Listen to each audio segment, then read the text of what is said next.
All right, we're rolling. So before we mute everybody, let's start with the great greeting. Good evening, Democrats. Good Good evening, evening. Democrats. Democrats. I Buenas saw, tardes, demócratas. I saw page one. Thank you, Sarah. I didn't see page 2 and 3. Let's hear it again. Good evening, Democrats.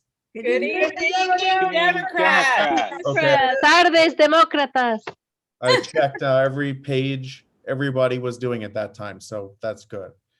You're checking on us. Yeah, we got it. We got to check. We got to know. So first of all, I'm pleased to announce that we're providing live Spanish interpretation services again, thanks to our friend Suzanne, who's here. Hola, buenas tardes, good evening. There she is. Buenas noches. Buenas noches. If anybody who would like to listen to this meeting in Spanish, you should see a globe button down on the bottom, the controls, where you normally see the mute and stop video and share screen buttons. You'll see a new one that says interpretation. It's a little globe that you may not have seen before on previous Zooms, except we had it last month.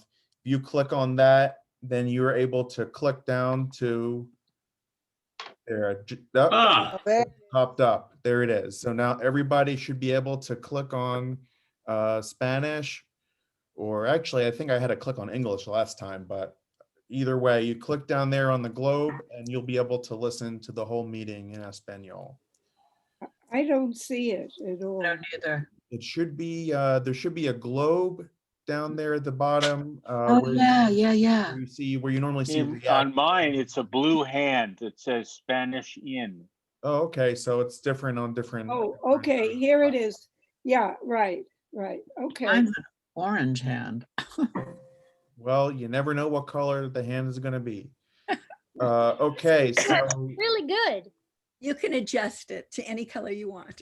right. Okay, so now I'm going to go ahead and mute everybody, but I'm going to unmute. I have to unmute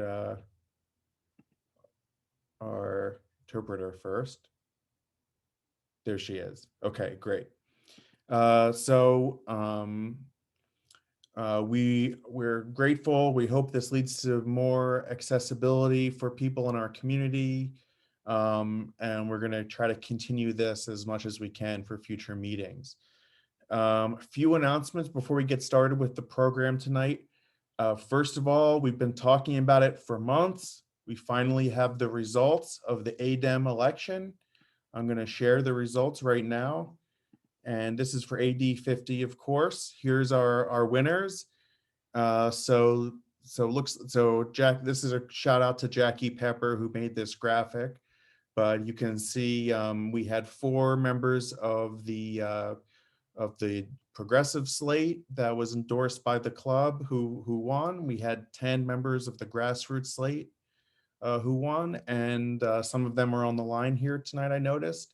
And our e-board rep is Aura Vasquez. So I did reach out to Aura and invited her to this meeting, but I'm sure we'll get her to come to a future meeting to, keep us updated on everything that's going on in her role as e-board member.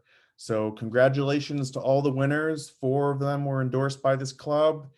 Also, shout out to the New Deal slate. Congratulations on everybody for running and organizing.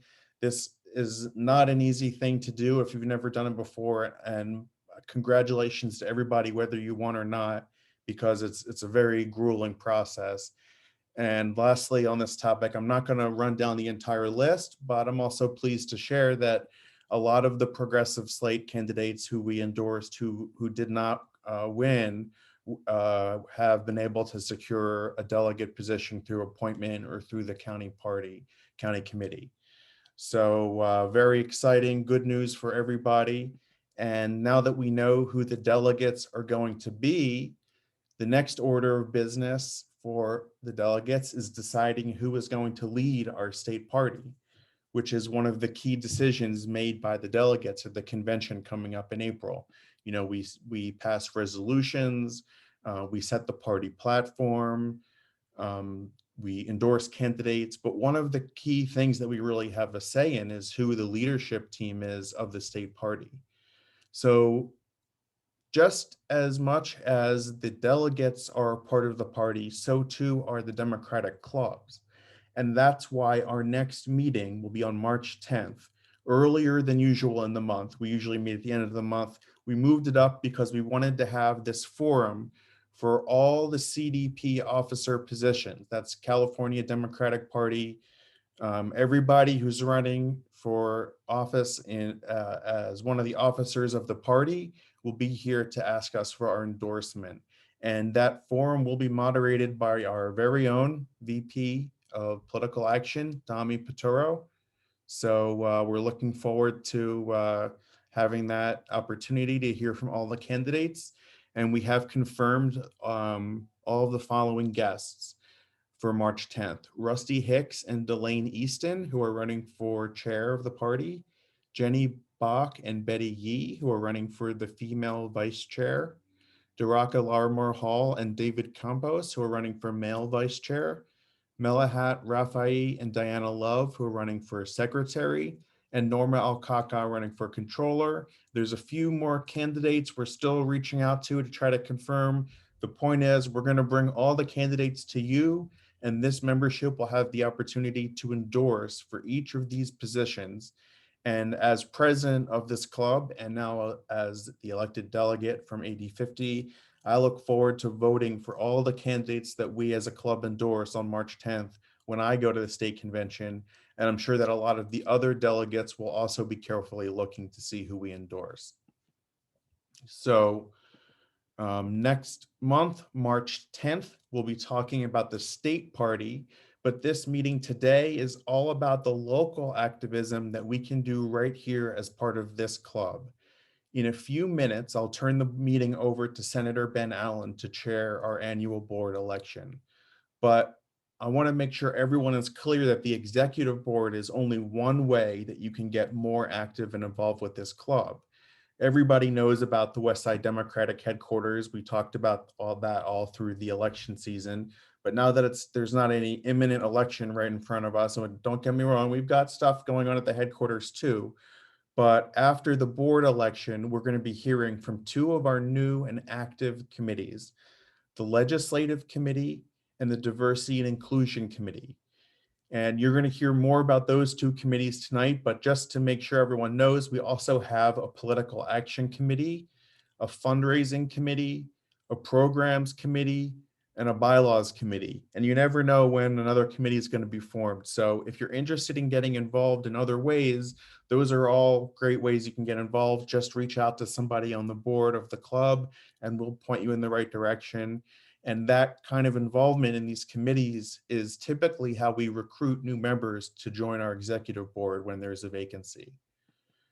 So before we go to the board election, I'm going to invite up our recording secretary, Amy Bishop Dunbar, who will report on actions taken by the executive board since the last meeting. Hi there, everybody. The executive board was busy with some mundane little things, but it's wonderful to be here to read these in to you. So I'm just going to go through a list of what happened at our last executive board meeting, and then one virtual vote that we ended up taking just in the last minute that relates to something we talked about at our executive board meeting. So on February 6th, we had our last executive board meeting via Zoom. And there were, 5 motions. We approved the minutes and that passed, all in favor. We had a motion to approve upgrading our Zoom account to a Zoom business account. And again, that was unanimous, all in favor and approved. Then we have a motion made by Derek and seconded by Peter to craft and release a statement to oppose the recall. It was unanimous, 11 yeses. That was approved and passed. Then we had a motion made by Ed and seconded by Patricia that Dami, John, Derek are recommended to the West Side Democratic headquarters by the SMDC Executive Committee or Amy. Executive Board. Amy, so I would like to pull that action and make a substitute motion. Is this the time to do it or shall I do it at the end? Why don't we, I would like to finish reading Yeah. these in Let's as do the these rest of were the the consent motions calendar. that I have to read into the record. Thanks, And- Amy. I and- just wanted to know the procedure, so thank you. I'll do it at the end. Okay, so returning to the motions made on the February 6th, 2021 SMDC board Zoom meeting, we had the last motion that I read, it passed. There were 10 yeses and 1 abstention.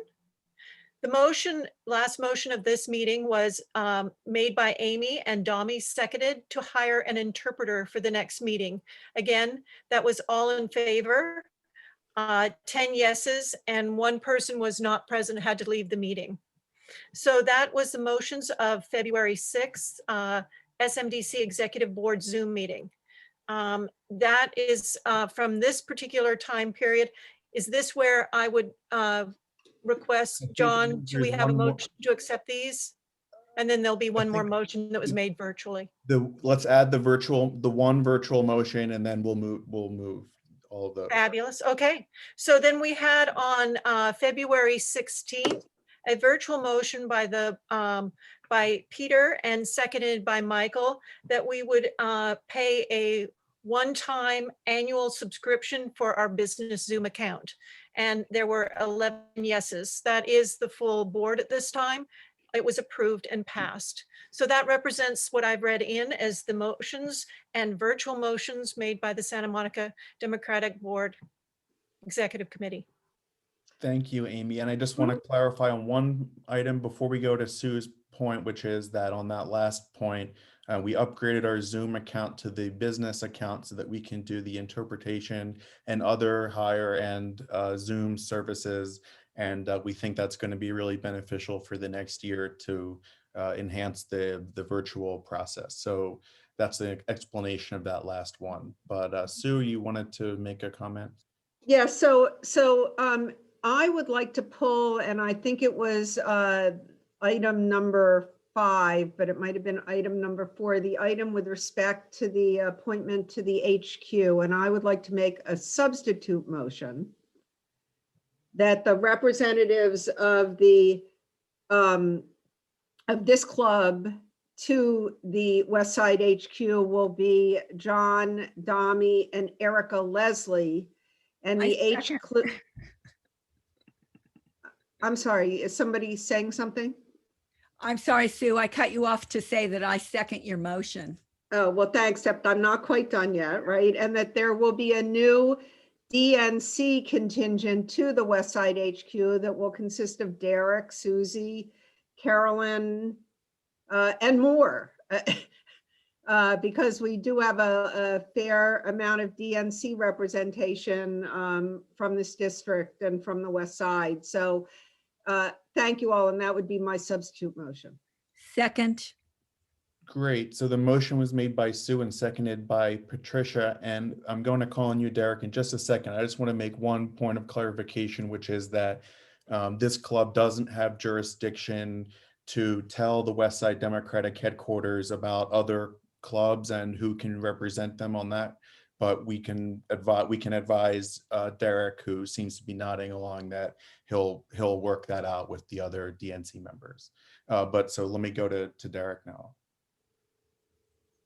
I just wanted to say that I thank Sue for making this motion. I support it, even though I'm in a sense being replaced or moved. I very, very much support it. I think it's great that we're adding to the diversity of the West Side Democratic HQ. I'd love to see Susie and my DNC sister, Carolyn Fowler, on the West Side Democratic HQ with me. And I think this is just a great thing, and I encourage everyone to vote for it. Thank you, Derek. Appreciate that. Okay, so now let's Dolly has her hand raised, John. Sorry, yeah, I didn't see everybody. Go ahead, Dolly. Sure.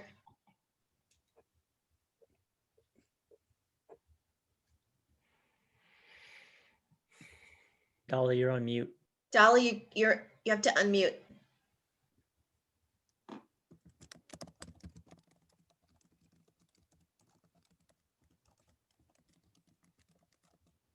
Okay, I'm just asking Sue if she would repeat the motion because you went very quickly. And for some of us, this is new and we'd like to be sure we got the right names.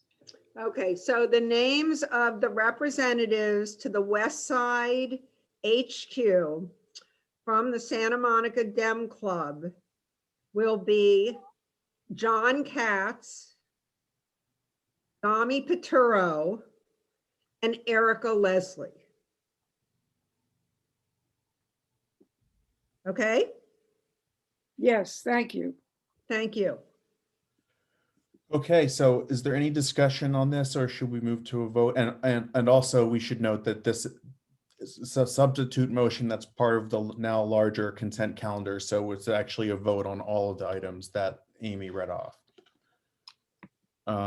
So now let's go to the gallery mode. Any discussion? Okay, all in favor of these motions?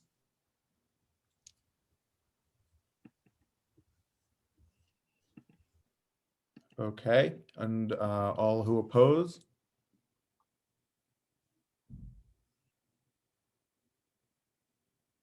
I'm not, John, could Yeah. you take the vote again and say, all those, please leave your hands up? And then when it goes to the next, please put your Okay, hands we'll down. we'll Then do it the like that. next, please put your Okay, hands. so all the up. hands, I see all the hands are down. So Mhm. all in favor, please raise your hand. I'll do the virtual raise hand to be more. Here we go. Okay, and now let's lower all the hands. Lower all hands. Great. Okay, now all who oppose? Not seeing any. All abstentions? Okay, great. So all of those items pass. So thanks everybody for bearing with us as we do the club business. And now we'll move on to the real club business, which is the board election. And so, oh wait, no, that's not true. Sorry. Before we get to the board election, we have one more item pertaining to a resolution that we just voted on. And Amy, why don't you introduce that one now, and then we'll bring on our guest speaker for that. Sorry. Okay. On February 16th, the executive committee was invited by Danielle Wilson to submit a resolution in support of the Santa Monica hotel workers at Le Marigot Hotel. They were in favor of this, and I bring this forward to this general membership meeting. Can I move it or second it? Sure. I so move. Thank you. Thank you, Janice. And is there a second? Second. Can I heard Ted first. So Amy, you want to record that? Yes. And now for the discussion, I do want to bring in Danielle and our guest, Nellie Ruiz, who works at Le Marigot Hotel, to explain the resolution. So go ahead. Danielle. Thanks, everyone. Hi, Danielle Wilson here with Unite Here Local 11. I'm going to go ahead and kick it right over to Nellie to give us a little bit of background on what's going on at the Le Marigot.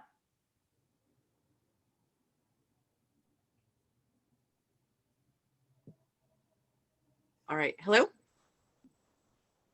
I'm not sure if y'all can hear me. We hear you. Okay, perfect.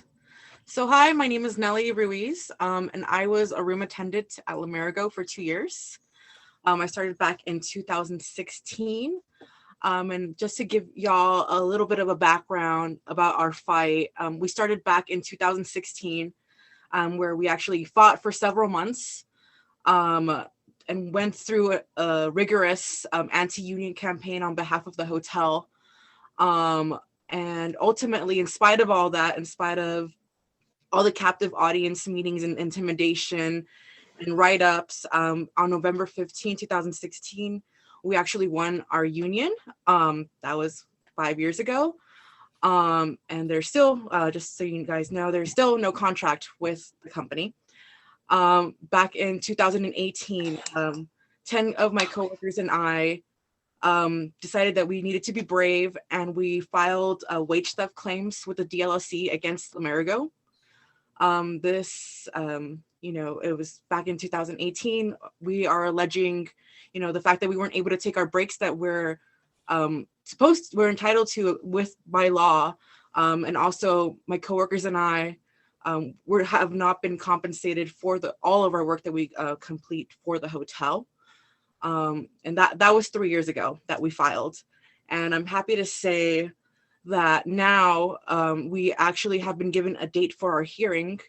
Our hearing is set to begin on May 3rd, which is very, very exciting. Although it's been 3 years, but it's very excited to be able to move forward in that. Going back to 2019, my coworkers and I were very proud to have the support of your club when it came to us fighting to pass the housekeeping protection ordinance in Santa Monica. This, I'm not sure if a lot of y'all know what happened when we were trying to fight for this, but hotel managers, including the managers of Amerigo, showed up and told city council that the workers were not in favor of this ordinance, and even presented council with letters or a petition signed by some workers, showing that their opposition. Later on, one of my coworkers, Margarita Santos, testified and told the government that managers at Amerigo had pressured her into signing one of those letters against the ordinance. And this led to an investigation that was done by the general counsel of the NLRB. And with this investigation, the NLRB reached a settlement with Amerigo in which the hotel managers had to agree to post notices for employees to let them know that they promised not to engage in unlawful polling. So that's a little bit of a background with some of the aspects of the fight at Amerigo. Pass it on to Danielle.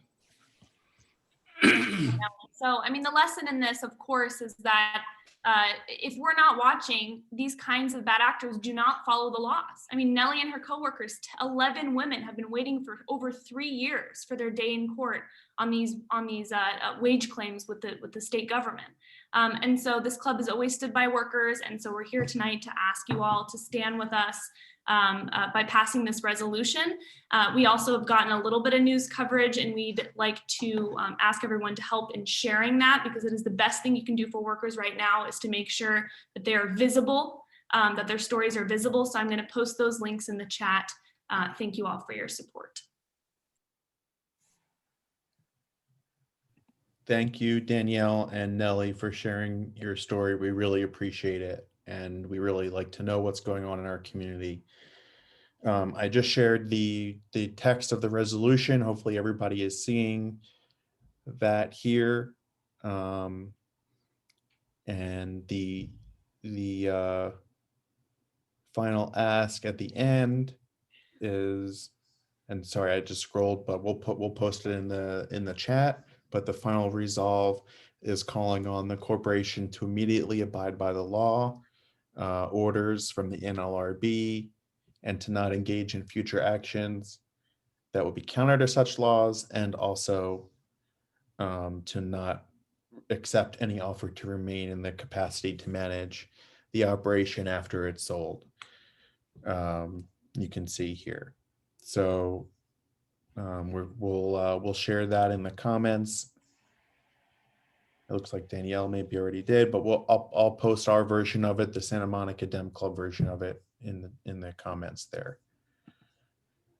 So now that it's been moved and seconded and discussed, is there any other discussion, any other points to be made, or should we take it to a vote? Kevin, I see your hand is up. Well, I hate to delay the vote, which I'm sure will be unanimous or close to it, but there is more to the story. Columbia Sussex was the company who, when we on the council passed the worker protection law, claimed it didn't apply to them because their headquarters are in Kentucky. And we beat them on that in court. So this company has a history of being anti-union, and we've gotten information that they are interested in selling their property. And there's something I hope we as a community can say that I can't as a council member say as a matter of labor law. And that is that we are a union town and we don't want a bunch of corporate cheesehead union busters coming in and taking over this hotel. We are very hopeful that we'll get somebody who will work with the union, who respect our workers and truly be part of our community. Thanks, Kevin. Okay, so with that, let's go to a vote. So all those in favor, raise your hand.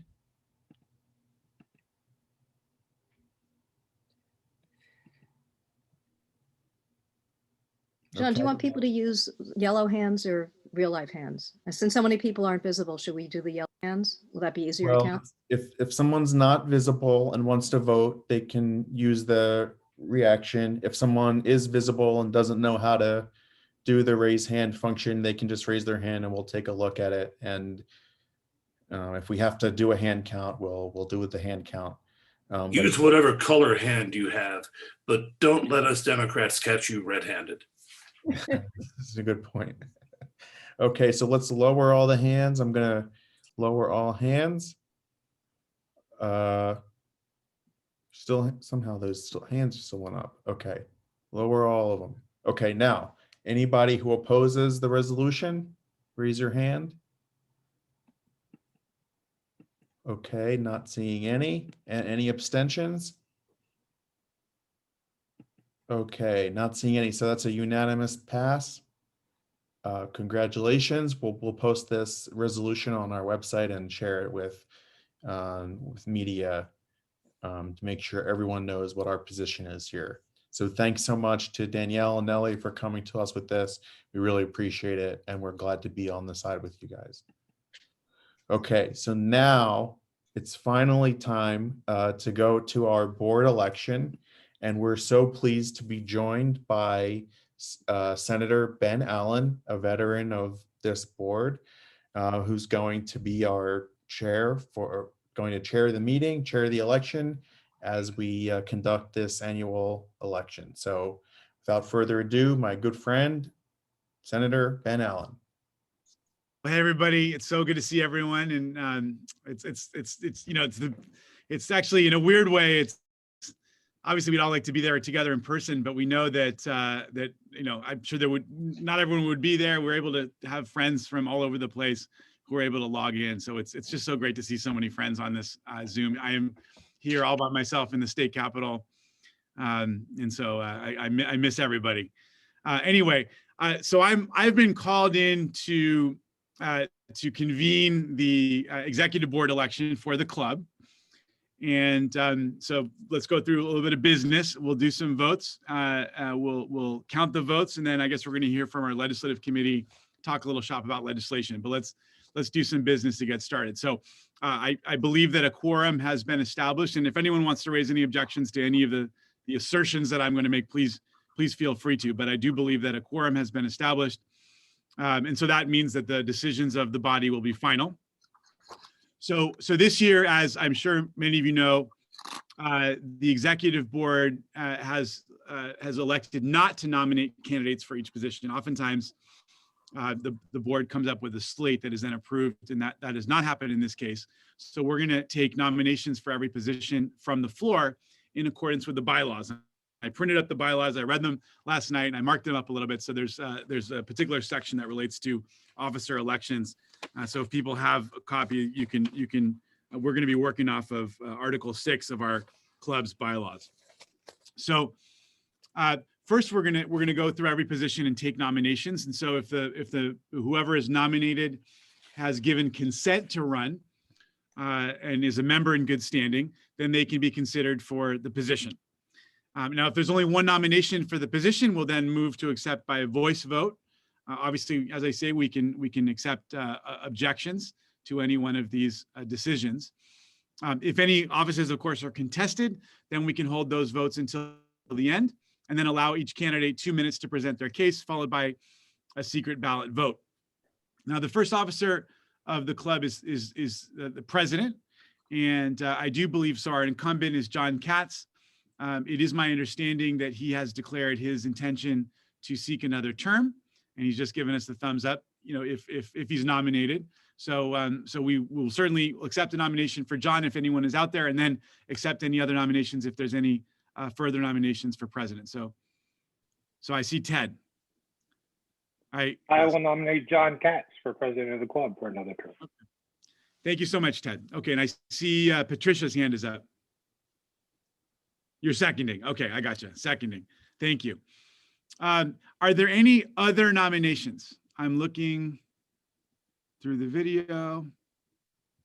Okay, I don't see any other. If anyone sees anything, please let me know, but I do not see anything. I'm scanning. Okay. Ted, I see you raising your hand. Yeah, move by acclamation. Okay. So so there's been a motion to accept John as our next reelected as president by acclamation. Without any objection, I'm just going to take some time to see if there's any objection. Okay, and seeing no objection, we'll congratulate John on his election, reelection to the presidency. There you go. Okay. Excellent. I love that's fantastic. Thank you, All right. everybody. Looking forward to it. Thanks, John, for your willingness to keep serving. Yes, it's a real public service. I'll tell you. I got obviously served on this board, and I saw how hard and John's worked so hard. All right, so congratulations, John. So it's going to be looking forward to working further with you. All right, let's now move on to vice president. So who wants to be the Kamala Harris of this organization? So vice president, we're going to start with vice president of political action. So our incumbent, Dami Paturo, has declared his intention to seek another term if nominated. So do I hear, let's start to see if there's a nomination for him. I see Derek. You'd like to nominate, okay, for Dami. Now, is there anyone else who, so now Dami, I need to make sure that you accept the nomination. You want to give me a thumbs up? I Okay. accept. Excellent. And Okay. I'll second. Sue is seconded. Thank you so much, Sue. Any other nominations for the vice president of political action? I am scanning, and I just ask you if you are not on camera and you do want to participate, please jump onto camera, or if you for whatever reason you can't, please chat me so I can be on the lookout for you, because I'm focused on the people who are on camera. Okay, I don't see anyone else raising their hand. So I will entertain a motion to accept Mr. Paturo as our vice president of political action by acclamation. Move by acclamation. Okay. All right. Seeing no objections, we congratulate him on the vice presidency for political action. Congratulations, Tommy. There you go. All right. Excellent. So next we go to the vice president of membership. So our incumbent, Michael Soloff, has declared his intention to seek another term if nominated. So I see Mr. Paturo, fresh off of his victory. You like to make a motion? So moved. Okay. Mike Soloff. Fantastic. Peter has seconded. I just saw him raise his hand. Okay. So we have Michael is now entered into consideration for he's been nominated. Any other nominations? Okay. Seeing none. I'll entertain a motion to accept his, to make him the vice president by acclamation. I move by acclamation. Peter moves. Any objections? Seeing none. Congratulations, Mr. Soloff. See, this is very efficient. If only the Congress had accepted the results so easily. Okay, next we go to our vice president of programs. And so the incumbent, Janine Bush, has declared her intention to seek another term if nominated. And I move that we nominate Janine for another term. And I second. And Rana has seconded. Okay, fantastic. So Janine is now entered into consideration. Any other nominations for this position? I'm scanning everybody. No, seeing none. Okay, John. So John also will have him move to accept Janine by acclamation. I'm still trying to see if there's any objections. Seeing none, congratulations, Miss Bush. You're the only member of the Bush family I'm going to vote for. Okay. Congratulations. Thank you. All right. Fantastic. Congratulations. All right. Next, we move on to Vice President of Communications. So Ronna Kirkland is our current it's my understanding that she has declared her intention to run for this position if nominated. So Yes. okay, exactly. you accept? So, and who'd like to move her nomination? Okay, I see Amy Bishop and seconded by Patricia Hoffman. All right. So she's now entered into consideration. Anyone else want to enter into consideration for Vice President of Communications? All right, seeing none. Seeing none, so Amy moves to accept Rhonda by acclamation. Any objections? Seeing none. Congratulations, Vice President Kirkland. Yo. Here we are. All right, fantastic. Woo! All right, next we move on to the money man. This is the treasurer. The treasurer. So our incumbent, our capable incumbent, Ed Hunsaker, has declared his intention to seek another term as treasurer, and we're just going to check to see if you know. So Ed, it's my understanding you have accepted. You know, if elected, who'd like to move Ed? I'll nominate it. Sonia. Sonia has moved. Second by Derek. Okay. Any other folks who want to enter in for that position for treasurer? I'm looking. Okay, seeing none. Derek moves acclamation for Ed. Seeing no objections, congratulations, Treasurer Ed. There we go. It's that easy. It's that easy. All right. One day someone's going to write an article about this meeting and the incredible efficiency with which it's being run. Okay, let's now go to recording secretary. So our incumbent Amy Bishop Dunbar, who has participated already in the meeting, she's declared her intention to seek another term if nominated. That is, so Amy, you want to give us a nod or a thumbs up that you accept if nominated? Yes. Okay, good. I nominate Amy. I see Peter nominating Amy, seconded by Ed. Okay, so that's great. Anyone else want to enter themselves into contention for recording secretary? All right, seeing none. Seeing none, Peter moves vote by acclamation.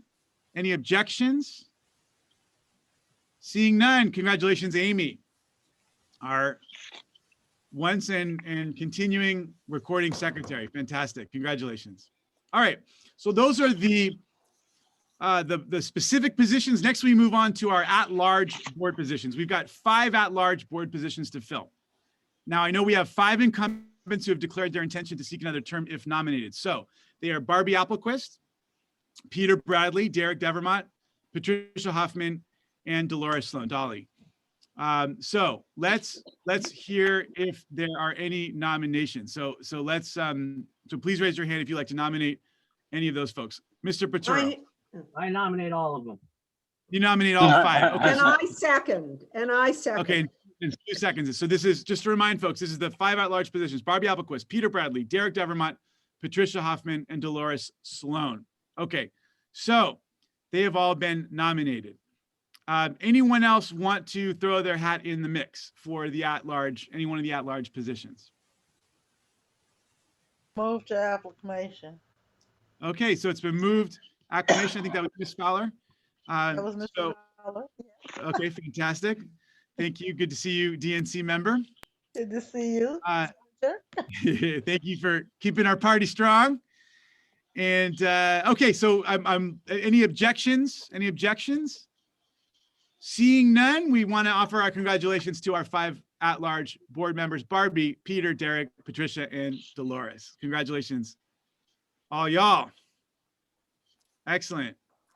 Okay, well, congratulations. That's really fantastic. So why don't we offer our newest board member, Ronna Kirkland, the opportunity to speak to the membership for just a minute about her plans as communications VP. She had a speech prepared just in case someone ran, but now she gets to do it on Easy Street. Yeah, exactly. Thank you, Ben. Anyway, my name's Raina Kirkland, everybody. And for those of you who I haven't had a chance to get to know yet, I look forward to getting to know you. And thank you to our Senator Ben Allen and John Katz, my new fellow board members, and the entire Democratic Club for the opportunity to serve alongside you. Although we may have our different backgrounds, we all have come together in an effort and in a spirit of democratic values. It also seems, not sure, that I might be the first Black woman to serve on the Democratic Club board, which is an honor that I don't take lightly. With much appreciation as a 15-year Santa Monica resident, local business owner, former board member of PS1 Elementary School, volunteer and employee of 2 national Democratic campaigns, and even a social sciences and communications graduate of USC. Hey, Dami, fellow Trojan. I feel befitting to support the Dem Club communication team, and I hope that my presence and my voice will contribute to a more cohesive and compatible community for the future of our club. So with much gratitude to all of you, let's just get to business. Thank you, Raina. Congratulations. We're so excited to have your Thank you. energy and your talent with our wonderful club. So congratulations. Thank you. Great. Super cool. Super cool. So congratulations. All right. So this, this now brings us to our next item of business, which is our legislative committee presentation.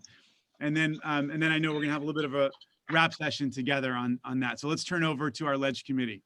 So before we do, so first of all, I just want to take a moment to thank Senator Allen. You did such a great job in running that election. It was really, really great, and it was enjoyable all the way through. So thank you for doing that. Thanks for coming in, Ben. We really appreciate it. And I also want to take a moment to just personally, as the club president, thank all of the board members, all of the board members who have been helping the club over the past year, including Janice, who stepped off halfway through. But I just want to say, you can't do this kind of work by yourself. It takes a really strong team. And I consider myself so lucky to have a board who has backed me up so strongly over the course of the past year. And I'm really looking forward to the work we have ahead of us for the next year. So thank you, everybody, for your faith in me and the entire board as we move this club forward out of the Trump era, now fully into the Biden era. And we've got a lot more work to do. So now let's get to, as Senator Allen suggested, we want to turn things over to our legislative committee. We have 2 committee presentations tonight. These are 2 of the hot ticket items. If you want to get involved, in this club more than you already are, this is where all the action's happening. We're going to start with the legislative committee. We'll turn it over to our excellent chair, Rent Control Board Member, Anastasia Foster. Good evening, everyone. Good evening. I don't know how I'm going to follow that act, Ben. It's rough. It's going to be rough. The enthusiasm was high. I give it a 9.8. It's always good to have room for improvement. I gotta say. I'm going to give you something to strive for. If everyone could please mute themselves. I see quite a few of you. Just can't wait to comment on our legislative committee presentation, but just sit back and hold your horses because we're going to get right to it. All right. Put this down so I can see what the heck I'm doing. Can't wait. Okay. We're so glad to be with you. We are one of your newest committees. Who are we? We are the Legislative Committee. That's who we are. I'm your chair, Anastasia Foster, Rent Board Commissioner. Our vice chair is the wonderful Sarah Pino. We also have Peter Bradley as a founding member and Amy Bishop Dunbar as a founding member. We have had a couple of new joiners just in the last week or so, and we'll introduce them later, but we are here tonight to do a couple of things. We want to talk to you about who we are, what we do, and what we might be asking of you. So what is an impact of a legislative committee? What do we do? Well, we suggest legislation to track and endorse or oppose We submit official letters on behalf of this club and its membership. We suggest actions that individual club members can take to influence that legislation at all levels: federal, state, county, local, rent board, you know, school board, whatever you want. What is our impact? Well, hopefully we influence the direction of legislation, and we influence amendments to legislation, and we demonstrate the political leanings of Santa Monicans. That's what we do. All right, so what did we do for you guys last year? Well, for everyone, to remind everybody, we established our committee about mid-year, so we were well into the legislative session when we decided to form this committee. We did, however, recommend bills to the executive board for endorsement, and those recommendations were unanimously approved by the executive board and voted on by the body. But I'm sad to say, only one bill we endorsed was signed into law. What happened? Do you all remember in driver's ed, those films, Blood on the Highway, Carnage on the Roadside? I'm going to show you. Oh, look at all that red ink. Well, we had one good piece of luck. AB 1436, now called AB 3088, the Tenant Relief Act, was signed by your governor and mine, Gavin Newsom. However, the club took an interest in and endorsed the following bills. AB 2405 was Buffy Wicks out of Oakland, and this one was important. 45% of Californians are renters, lest we forget, and don't have some of the security that homeowners can enjoy. And so what do? We try to protect their tenancies. We try to protect the variability of levels of affordability in these units all up and down the state. We try to help jurisdictions who want to seek rent control get it and hopefully implement strong rent control. But in the meantime, what do we need to do for the whole state? Well, we need to do things like 2405 was trying to do, which was declare that the state, or sorry, this was, this is Buffy Wicks. Sorry, I'm confusing my numbers. Anyway, 2405 was the right to safe, decent, affordable housing. This one was very much aspirational.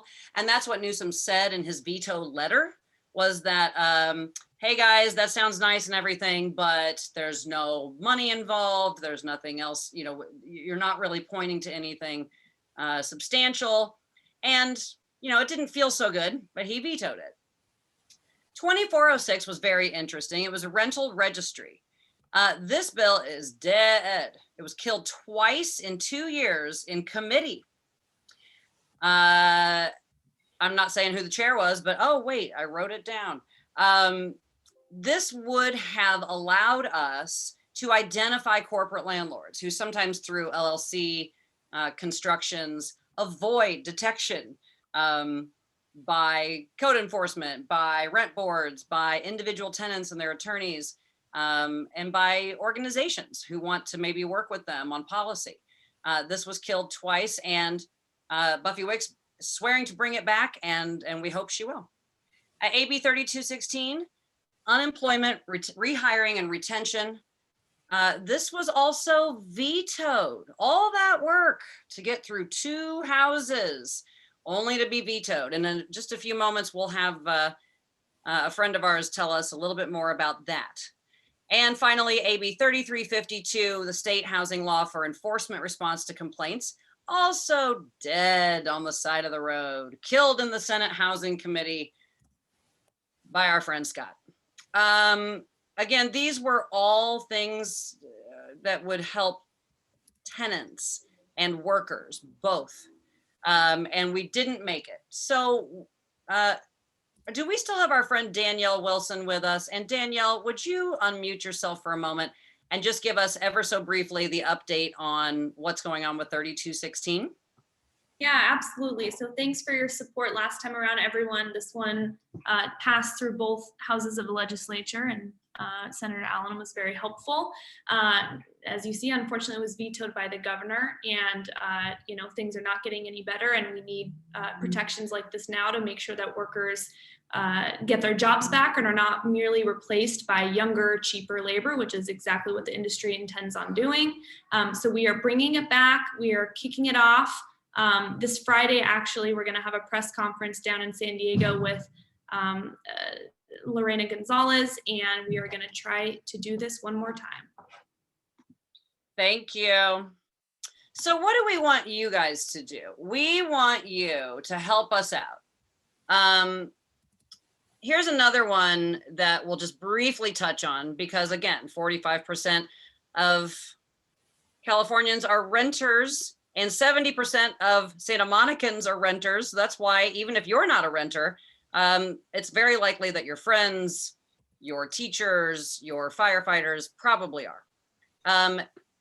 SB 91 highlights. This is the big one that we needed to prevent evictions temporarily due to inability to pay for COVID related reasons. This was a compromise to extend tenant protections, but it has some gaping holes. It extends the moratorium on evictions to June 30th, but here's the rub. It is optional for landlords to participate. So if they wanted people out, they still have a few options for doing that. It's a lot of detail. There's a lot in this bill. 25% could be forgiven, 180% could be. Counties and cities of certain population sizes had options of whether or not to participate in this program and some of the rent relief funding. Healthy LA's statement critiques it by saying that the policy was developed kind of behind closed doors without input from tenants or tenant advocacy organizations. It replicates parts of rental assistance programs that we know have failed in the past locally, and it leaves participation up to the landlord. Not great, not ideal, because some would rather evict their tenant. Some are going to be very much looking forward to this, I'm sure. Some of the smaller mom and pop landlords will be able to be made whole by this, and as will the tenants.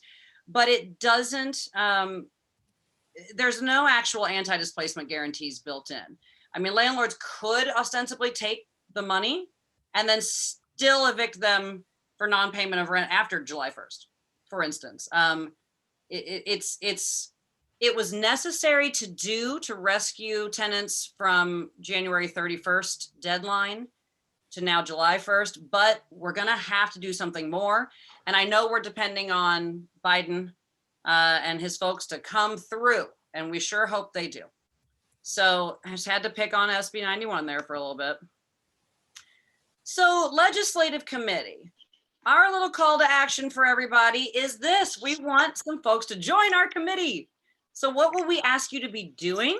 Well, in this role, you would help us identify bills to consider for the club to talk about.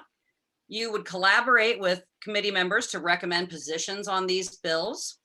And ostensibly, you would own 2, 3, 4 pieces of legislation to follow through the session, which is actually pretty exciting and kind of fun. So what does that look like? You would help write letters of endorsement or opposition if that's approved by both the exec board and then the general membership. You would submit them to the relevant portals, follow them through committees and resubmit as needed and report back to the committee. And we are seeking new members. And Peter, mute yourself, my friend. Yes. Mute yourself, my friend. Oh, no, call it's to action unmuted. 2. Oh, mute. Okay. Thank you, Peter. Call to action 2, influence legislation. What will we do as a committee? Well, we will update you about legislation we are tracking. We will submit official letters of support or opposition to our legislators. What can you do? We will let you know exactly throughout the calendar year what you can do. You can write and call to your representatives, write op-eds, tell your friends, tweet at, call, write to the governor. And this calendar is fascinating. So when will this all be taking place? Forever, all throughout the year. So for instance, this is 2021's calendar for the Assembly, for example. January 11th, they reconvened. Just a couple days from now is the last day to submit new bills. That's always a big day. June 1st through 4th, deadline to pass bills out of their house. Budget deadlines, floor sessions start at the end of summer, last day for amendments, last day to pass bills. And what happens is we will be helping track bills that are hot for amendments, that are super controversial, that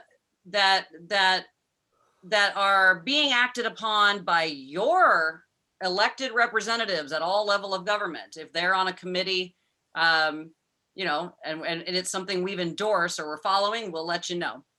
And I'm sure Ben and Richard are thrilled that I will just keep letting you know. So what can you do? You can tweet, you can write, and I can make these slides available to the club afterwards, but I think we all know how to find Gavin when we need him. You can contact our favorite state senator, Ben Allen. You can contact our favorite assembly member, Richard Bloom. And you can contact your county supervisor, supervisory, Sheila Kuehl. I believe we'll have something coming up later. We can always put this slide back up if anybody wants to contact Sheila Kuehl about anything. And if you or someone you know is interested in joining the legislative committee, you can email smdemocrats@gmail.com and they will put you in touch with us and we will let you know about our monthly meetings. It's not a very big time commitment, but it is super fun and you will learn so much about how this is done because let's be honest, the way this is done is by influence. So who influences? Well, the elected representatives have their own body of values that they bring to the office, which is ultimately what they vote with. But they are, and rightly so, influenced by their constituents. Sometimes the electorate is that body of constituents, and sometimes industries and school groups and lobbyists can be influencers. And the more of us who speak up, let's say they're getting a tremendous amount of pressure from a very powerful lobby. Well, if they can say, I got 10,000 letters or emails on this issue in the opposite from my district, they're all over me on this. Well, guess what? That gives them cover. They need that from us if that's in fact what their elected constituency wants. So these are the ways in which you can help, and our committee is here to help you stay on top of the issues and see what's going on. Thank you so much. Hope you enjoyed this riveting presentation, and we'll talk to you later.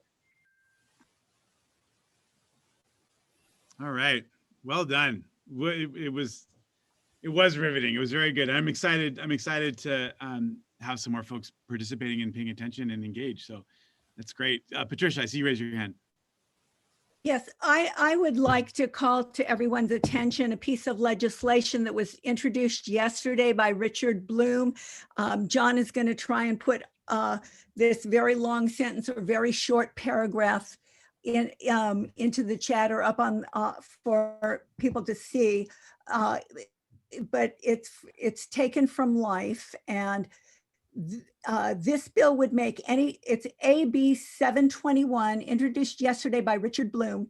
This bill would make any private recorded covenants, conditions, restrictions, or private limits on the use of private or publicly owned land contained in any deed, contract, security instrument, or other instrument affecting the transfer or sale that restricts the number or size of the residences that may be built on the property, or that restricts the number of persons who may reside on the property, unenforceable against the owner of an affordable housing development as defined. So I'd like to talk about it next month. I'd like the club to endorse it, but I wanted to call it to everyone's attention now because as I say, it's a real life situation in which a piece of property that Community Corp bought is zoned for up to 50 units. I believe 50, it could be even more, but there's a restrictive covenant that restricts it to only 8 units. So I wanted to call it to people's attention, and we'll look at it next month. Thank you. Thanks, Patricia. And I think that part of our process here, what we want to do is to make it possible for everybody who has interest in certain bills that are coming up for the legislature and the county level and in the city level is to, have a clearinghouse where people can submit those to the committee, and then the committee will make recommendations. So we can definitely send that bill along to the committee. Naomi, I John, see. can you repeat the number of the bill? I will in just a second. I want to call on Naomi Okay. first, and I'll put that in the chat. Hi, everyone. Thank you, Anastasia. I appreciated your presentation. I just had a quick question because I'm now playing this role in my Democratic club in terms of Heart of LA. We've now created a VP of Legislative Advocacy role. So one of the things I'm doing is sort of querying the membership in terms of priorities on different issue areas. Everything from, gun violence to climate change, homelessness and housing down the list. I know that on the bills you just ran through from last year, they're primarily focused on sort of housing and tenants' rights. And I was curious if that was just sort of the nature of the beast in terms of what you were focusing on in your initial work, or if, or what your sort of intention is in terms of what priority issues this club plans to kind of spend its resources on. So yeah, it just turns out that by the time some of them got whittled down, some of them were taken care of locally. We had tons of things on police reform, equity, environment. Yes, we had plenty of others. We whittled it down to a smaller list because it was our first, not even half session as a committee. And this time we will greatly expand it, hopefully with the help of some of our new members. But yes, the club and the executive committee helped us identify categories that this club is perennially interested in. And of course, we either come up with the pieces of legislation ourselves because of our personal political activities and knowledge, or we take submissions from the club for consideration. And then we work it through within the committee, submit it to the executive. The executive votes on it again, and then submits that to the club for a vote. However, if there is something extremely timely, like what Patricia Hoffman just brought to us, if there's something that's needs to be done on an emergency basis, then we can definitely act on that as well through the executive of the club. And depending on when the next membership meeting happens to be, it's in our bylaws that a certain number of days have to have passed before the club can take action on something that has to be agendized. So it depends on what your club's rules are. But yes, I think it's a great idea to identify the categories that you're going to be looking into the most. Agricultural bills might get us all crazy here, but they might not, for instance, like it might be a more Central Valley issue or something. Yeah, so you identify what your club wants to do and take it away. Oh, no, yeah, we're absolutely doing that based on last year. I was just more curious about your priorities here, but this is very helpful. Thank you. I think that our sort of poll of the membership so far has indicated housing, environmental issues, voting rights issues, and there was a couple of other topics. I think that there was one on gun control or of some kind that, but issues that the club has taken a position on, and then this is also just in general. But when the club, like our club, has in the past taken a vote where we endorsed Medicare for all. So therefore, Anastasia and Sarah and the rest of the committee know that if there was some kind of bill introduced to introduce single payer to the state, not necessarily means we would support it right away, but they would know that that's a bill to look at and review for our possible consideration. And definitely agree with Dina about HR 1S1. John, I've got a list of federal stuff that I can do in about a minute and a half. Journey? Sure, it's up to Anastasia. Anastasia, is it okay with you? I'm sorry, it's not part of the presentation we had planned, and we just, but if you want to take 60 seconds or how long do you need, Ernie? Just as I said, a minute and a half, maybe. Let's do it. Sure, great, let's do it. Okay, first of all, there's a lot of really good stuff in front of Ways and Means, Energy and Commerce, and Education and Labor. I'll go Ways and Means first. $1,400 per person. This will be in the stimulus package, which we anticipate will be wrapped up and started by early next month. Extended temporary federal unemployment and benefits through August 29th. And the benefit will go from $300 to $400 a month, which will help working families. Expand tax credits targeted at workers and families, support health coverage and improve healthcare affordability, and protect, this one's really important, given all the tragedy in nursing homes, protect the elderly around the virus in nursing homes, more money spent on that, more training and preventative tactics.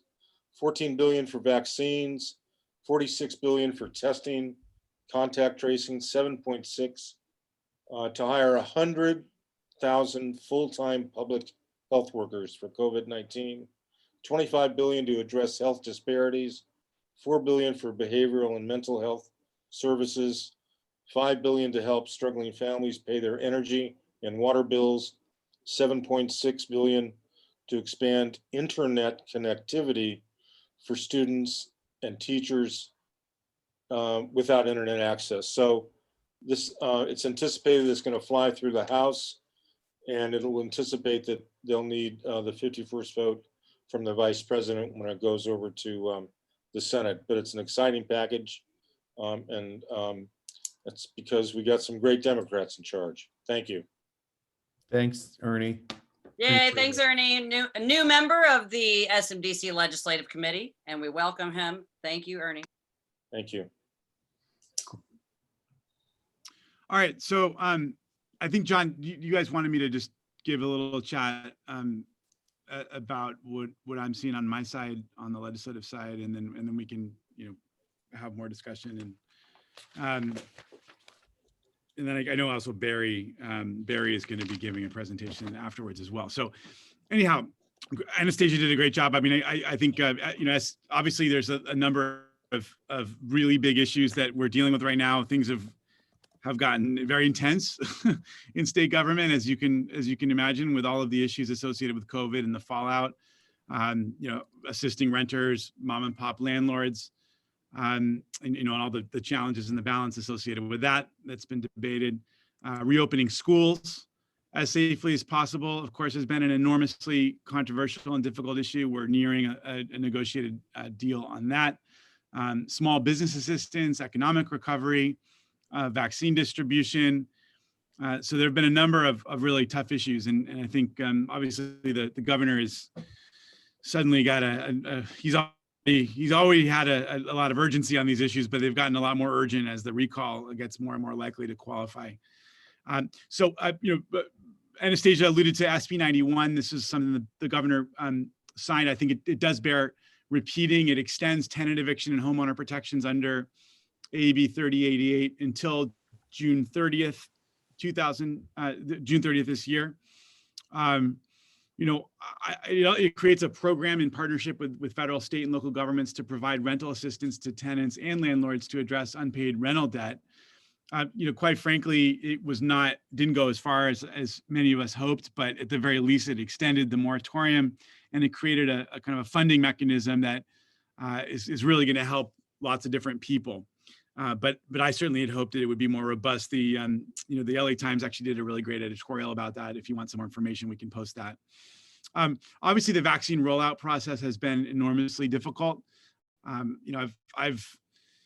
Obviously, one of the biggest challenges has just been all the changing information, the fact that we've got such fluctuating vaccines numbers coming in from the federal government and some of our sources and suppliers, and it's led to, I think, a lot of confusion in competing rules and pieces of information for everybody.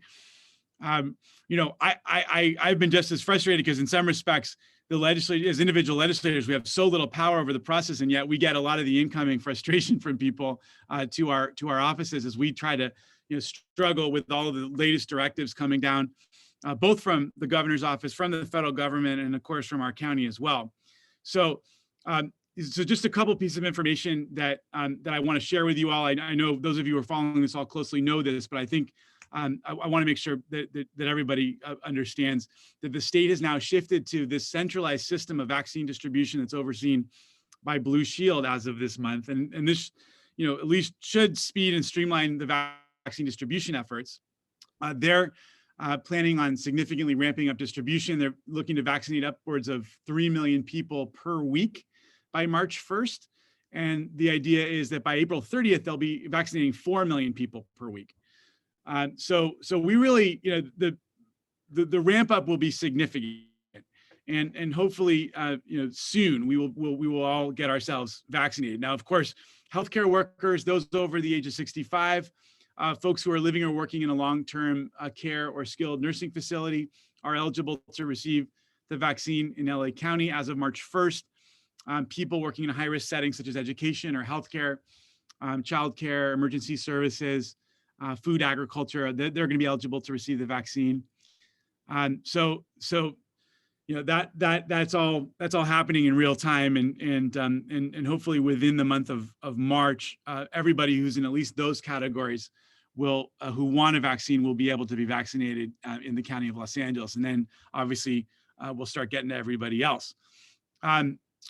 Blue Shield, I think something like for the plan that they announced said that nearly everybody in LA County will have an appointment opportunity within 30 minutes of drive time. Hopefully, most of the people on this call, given what an urban area we live, it'll be significantly less than that. But they've already been making pretty good guarantees about making sure that we get a vaccine distribution available to people all over the county. And so you can find more information about eligibility on the LA County Public Health Department website. I should mention, of course, that vaccine distribution is based on eligibility, the eligibility categories that I mentioned, regardless of residency or immigration status. The state has also set up a website called My Turn, and you can go onto the website and you can, if you're eligible, you can sign up online for a vaccination appointment there. Even if you're not eligible, by the way, for this round of vaccinations, you can sign up for a notification that will then send you a note when you are eligible to receive the vaccine. So I do encourage folks to go online to My Turn, to that website.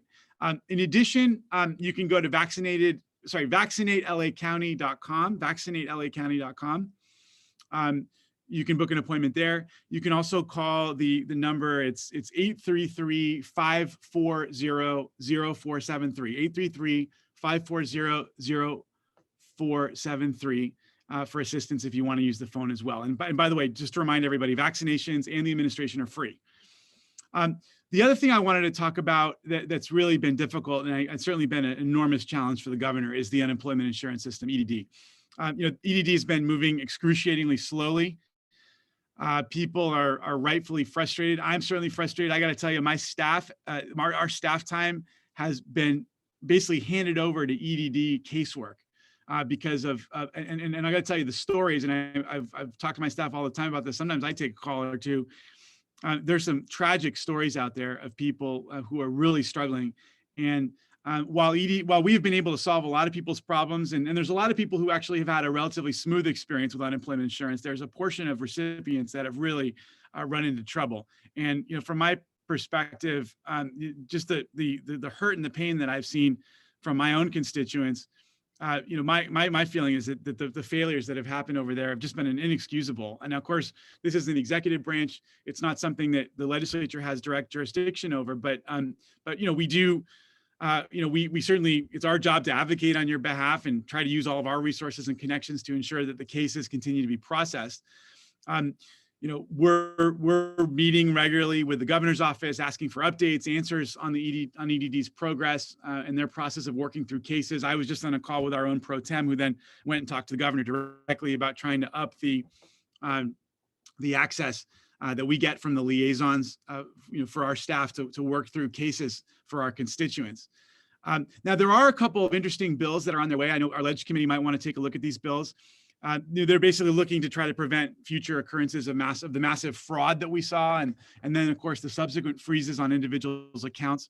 So I joined some of my colleagues, and I'm a co-author of Assembly Bill 110, which is Assemblymember Cotty Petrie Norris's bill that requires EDD to cross-check with the prison system records to help thwart future fraud. That became an enormous problem that out of which literally billions of dollars were stolen. It's just ridiculous.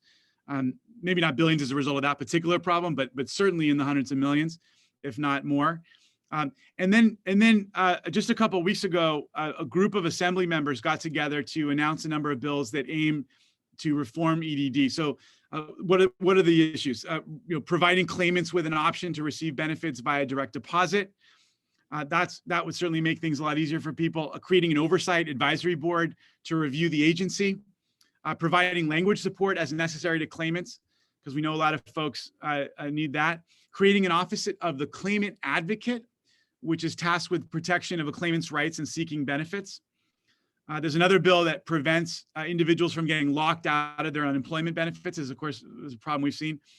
And then there's a bill that basically seeks to implement a number of the critical auditor recommendations. Folks may have seen that the state auditor came out with a series of bold recommendations for reforms at EDD as well. So those are some bills that are in the hopper. You ought to take a look at them. I certainly like everything I've seen so far about those bills, and I think they will help at least to resolve some of the problems on the longer term. But really, bills will only go into effect, in January 1st of next year. What we really need right now is for the governor's team to kind of see what a problem there is, get the leadership in that's necessary, and get this stuff fixed. I know that they're working on this, and of course, there's been some serious turnover at the Labor Department. Their labor secretary is just picked up by the Labor Department at the federal level. But I think the governor's team and his political people as well understand and know that they need to get this resolved for lots of reasons, not just obviously primarily to help all the folks who've been so negatively impacted, but it also is really gonna be, people are gonna look at his ability to get this under control when they're evaluating him, come recall day. There's a tough series of issues. Obviously we're working on everything from economic development, support for small business, housing and homelessness issues. And then of course, we're likely to have another really difficult fire season. Oh yeah, did we forget that we still haven't gotten out of the woods there? So there's a lot of challenges at the state level right now. And, I'm personally involved with a number of these efforts. I'm also, continue to be really actively engaged in environmental protection bills, some good government bills. I've got some bills relating to greater disclosure of last minute lobbying that happens in the Capitol, where a lot of these industry groups come in at the last minute and just, kill bills, very good bills, oftentimes the progressive bills. I'm also continuing to be really deep in the space of trying to reduce plastic pollution. That's been a real passion area for me. I've also got a bill relating to criminal justice reform and retroactively applying the rollback of the sentence enhancements that we passed in the RISE Act. Because right now, under current rules, you're basically subject to a whole series of sentence enhancements just because you were convicted a few years ago. And those, of course, are enhancements that are not being foisted upon people now. And so we just want to make things even and fair so that you're not penalized for having been convicted in the past. Obviously people will still be punished, but they will create some parity. So there's a lot going on. I'm happy to answer some questions from folks. I'm excited to have partners with you and in the club as we really try to pay close attention to what's happening in Sacramento and hold our legislature accountable. So I see a couple of questions already in the chat. Let's see. After the emergency is over, maybe. Yeah. Okay, Sue. Okay, let's go. Let's hear from you, Sue. Okay. Yep. Ben, thank you. So I do follow a lot of the government issues relating to housing, relating to EDD, relating to medical benefits, all of this. And when you look across all these agencies, Ben, there seem to be recurring systemic problems that are the same in all of them, that just seem to be lack of controls or something. And I wonder if because when I just heard you talking about EDD, it sounded exactly like the audit of HCD and exactly Yeah, like and the audit DMV. of DHCS. And I mean, I can go on and I look at the audits because I'm suing all of these guys half the time, right? But the systemic problems seem to be the same throughout. And I wonder what the state does to work on the systems. It's a great question. It's a great question. I mean, there are, the audits, by the way, are called by the legislature. We call for the audits, and then the audits provide a space for there to be a deep dive. And then oftentimes, usually, the audits then result in legislation that help to fix at least many of these problems. But you're right. And I got to say, one of the things that has bothered me about being in the legislature is I think we're a little bit too much of a bill factory. I think there's all this effort put into passing bills, and I think passing bills are an important thing. And I certainly am proud of my bills. But I really think it's taken over the focus of the legislators, and they get very wrapped up in their bills and getting their bills through and then taking pride out of their bills. And really, as much as folks like bills, I think really people want government to work better. That's really what people care about. And if a bill's really going to solve that problem, great. But in the end of the day, I think we spend too much time considering passing bills as opposed to playing what I think is a critical part of the story, which is the oversight function, where we're supposed to be asking really tough questions and holding agencies accountable and making sure that agency leadership is going to know they're not going to get just a pass in the legislature when they come in, even if the governor may be from the same party. I don't know. I think some of it, Jerry Brown, was a kind of a master, practitioner of government, and the legislature really was very deferential. And I think some of that is a holdover from that experience. But I've really been pushing internally, and I think that the COVID crisis, I really hope that the COVID crisis is helping those of us who really want to increase the oversight capacity of the legislature, because I think it's a wake-up call. I think we've obviously our agencies were strapped to the brink and they did not perform well. Well, they were performing well before. Yeah. So when they got this extra, but I would love to talk to you more about it because I've now seen it kind of from both sides. But I think at the state level, there really is a terrible failure of systems. There's no question about it, and I know that the governor's brought in some good administrators too in some cases, and they've really struggled to get a grasp on the bureaucracy. So it's and he's suffering from the consequences. So this is a serious thing that we have to fix. Yes, and it's not going to be easy too because these bureaucracies are enormous and tough to move. Even at a city level. So thanks. Sorry to interrupt, Sue. Let's go. We've got some more questions. We've got a lot more to get to tonight. So I want to go to Susie, who had a hand up. Well, I know Susie's been making some comments. We need to up the renter relief funding too, and I'm very supportive of those efforts. Yeah. Hey, Susie. Thanks for that, Ben. So two things. One is I'm wondering if you know what the mechanism is going to be. I mean, I know there's going to be a form, but how landlords and tenants who are in arrears for their rent can apply for their renter assistance. That's one of my questions, if you know.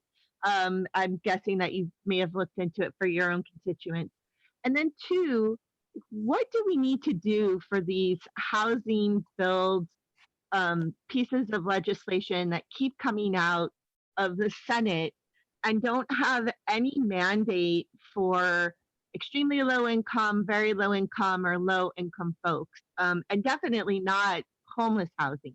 And with 151,000 people who are homeless in the state of California, and likely it's more than that, but since a lot of the counts have been suspended, we won't know what that count is going to look like until next year.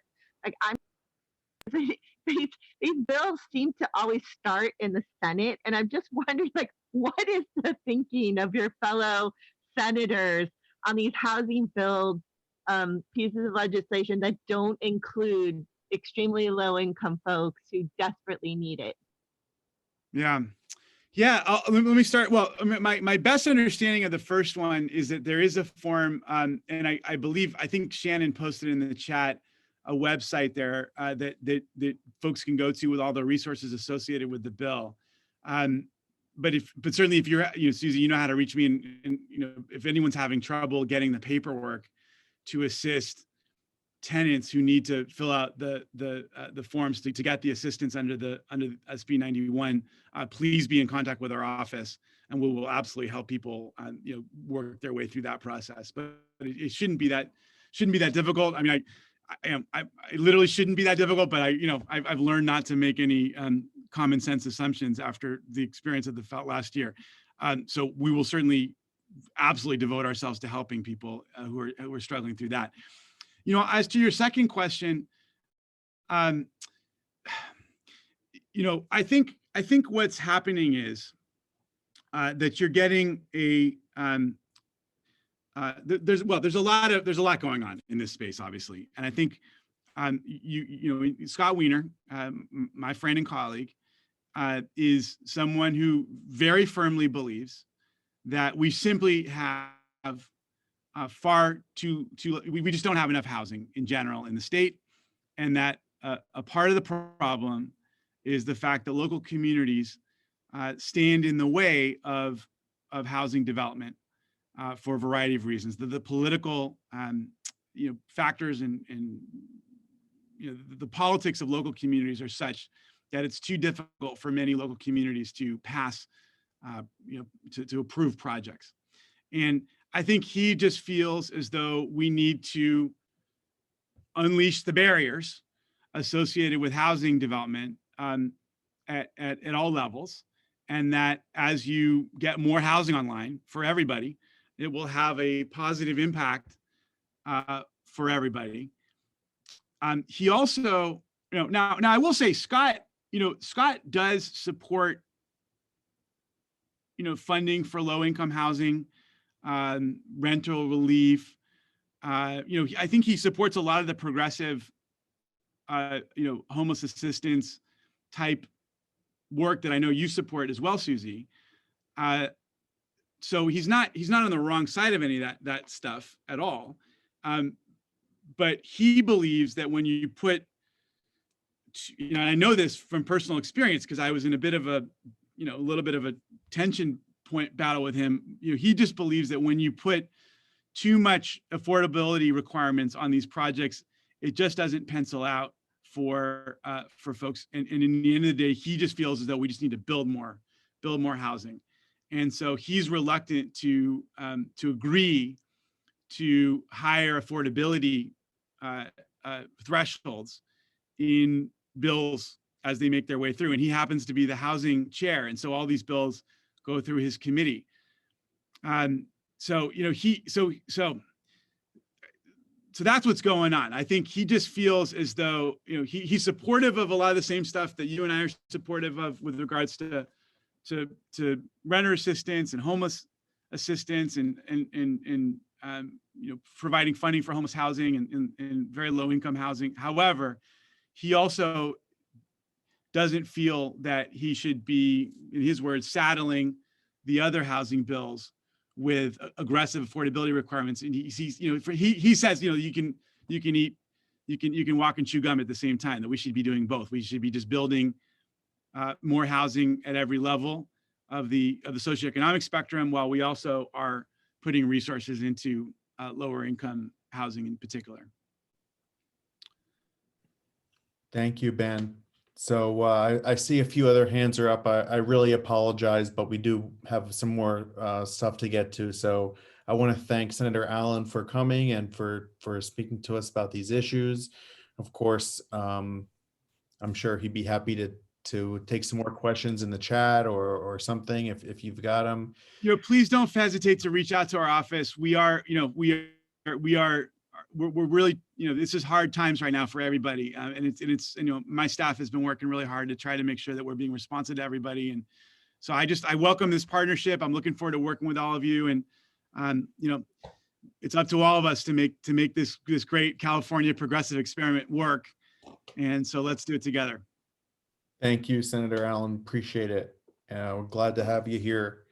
And so now let's move on. We're going to hear from our diversity and inclusion committee. But first, we've got a presentation from our newly re-elected ADEM delegate and also our college board member, Barry Snell. So welcome to Barry. Thank you, John, and thank you for the Diversity and Inclusion Committee for allowing me to speak. As first speaker for this committee, I want to thank Raina and Jane, Janine, and Ed for inviting me, and hopefully my 20-minute discussion, I can frame discussion about equity and what we're doing at the college. What I thought I would do is first I have a 5-minute video that John's going to show. This video was produced by good friends of mine, the Neighborhood Wellness Foundation, a nonprofit agency up in Sacramento. The chair for that organization and co-founder is Gina Warren. And this organization has been at the groundwork with respect to equity in their community in Sacramento. So I'd like to show this 5-minute video. And then I've got some PowerPoint presentation that was developed from the college, from our Sherry Bradford, who is a counselor at our college, and Black collegians, which we'll go through. And I think you'll see the similarities with respect to what the work is being done up in Sacramento and what we're doing at the college level. And hopefully, what I hope that this equity framework will help in a larger discussion when we go out to talk about housing, when we go out to talk about homelessness, economic development, reparation, these kind of policy things that our club has been very progressive and very committed to working on. So John, let's show the 5-minute video and then we'll move forward. Sounds good.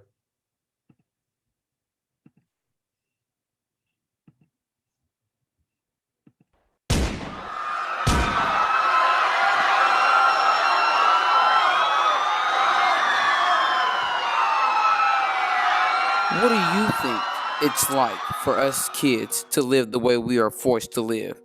I shouldn't have to walk past dead teenagers on Black Friday shopping at the mall. We dream too. We have goals too. We're not labels, disadvantaged, underprivileged. We are people who were born Black and brown and poor. Our parents were too, and so were our grandparents. They don't pay for our schools, our clothes, our phones. I work 3 jobs so I can fulfill my dreams. We are dying waiting for someone else who doesn't even live this way to decide when and how many resources we need. I want to know how you see us, because how you see us determines how you treat us. Stop saying what's wrong with those people and start asking us what happened. Every day, we walk with our brothers and sisters, young and old, who wear masks of pain the world cannot see. Our family survives daily in toxic spaces, wounded, broken, yet resilient. We are without resources to provide basic, healthy living and learning spaces for ourselves and for our children. We're mislabeled, misunderstood, without the freedom to just be kids. Yeah, it's like you can't just be riding your bike around any neighborhood anymore, because you don't gotta be politicking or be gang bang, but it's just the people that you hang around. You don't know who they in tune with, so it's like they see you. Racism, trauma, and poverty. Just living in our neighborhood affects our mental health. It's why it's hard to stay in school, why we search for family and ending up joining gangs, why we have legacies of addiction and legacies of incarceration, instead of legacies of Harvard, Yale, and Princeton. Our life conditions should have been deemed a public health crisis a long time ago. Black and brown lives have been blanketed by America's institutionalized racial covenants as best practices. Redlining, strategically manufactured urban poverty, dehumanizing living conditions, underfunded schools, suboptimal delivery of health care, minimal employment opportunities. We internalize this impact, creating a mental sky of unworthiness, invisibility, inferiority, anger, frustration. We bottle it up and search for a way to release it. The crack cocaine epidemic and gang violence magnified our trauma as we search for pathways of financial relief and for temporary relief of the memories that imprisoned our minds and infected our bodies. This warfare left Del Paso Heights and Strawberry Manors with the dehumanizing social structures, leaving patterns unimaginable. Childhood adversities that almost destroyed our village and family units. Why were we abandoned without any supported resources to help us with the addiction in our neighborhoods? The casualties of this war are our children. The architecture of the young developing brain were not designed by families talking over dinner, hugs, and bedtime stories. The brain architecture in their formative years was designed by chronic elevation of toxic stress hormones. We survive in deplorable housing conditions with infestations of roaches and rats, exposed to unhealthy food and drinking water, without spaces to learn. Our children are engulfed in fear, rocked to sleep at night by an orchestra of helicopters, gunfire, sirens, drunken fists, and unwanted hands, or left alone with the deafening silence of abandonment. Yet we expect the kids to rise in the early morning with empty bellies, without a bath, filthy clothes, and shame, filled with anxiety and stress. No one at school asking them what happened. They only say, "What's wrong with you?" and expect our children to focus and learn, with positive attitudes and social skills never modeled. Those of us who survive in adulthood become parents without the capacity to parent, without basic skills and desperation to survive. Individual trauma implodes and collective results in an eruption of neighborhood trauma, especially inside an airtight cage of poverty. When we struggle in silence, our mental health trauma imperceptibly passes generationally. Our trauma shows up as angry, violent at home or on the street, working the street, failing in school, disruptive in school, cutting school, or cutting ourselves, in prison or dead. Look at the patterns and the common denominators in our neighborhoods. Understand the mechanisms that create them. Learn the insidious ways in which the daily onslaught of structural racism and chronic toxic adversity undermines learning and impacts mental health, physical health, and socioeconomic mobility. Build relevant and effective strategies to disrupt these devastating patterns. It's not rocket science. It's intentional hard work and how you see us. How you see us determines how you treat us. See our greatness.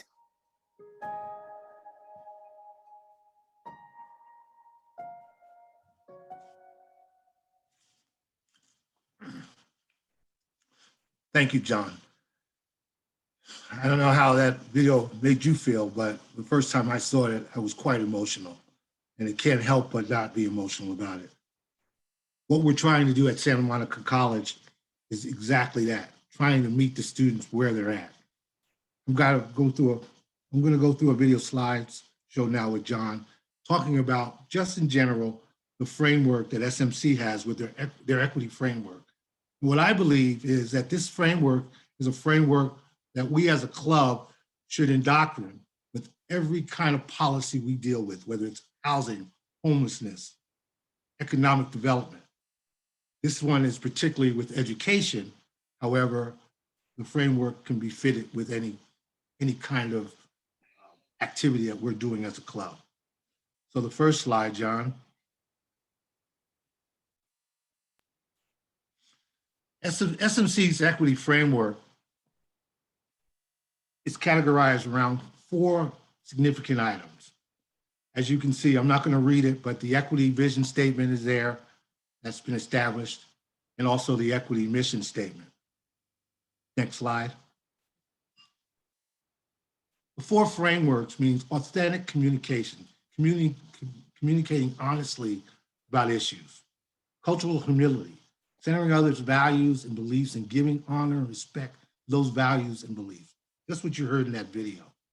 High impact and anti-racist policy practices. Implement those practices that enhance the learning and engagement of our Latino American students and African American students. And acknowledging that being anti-racist is not passive.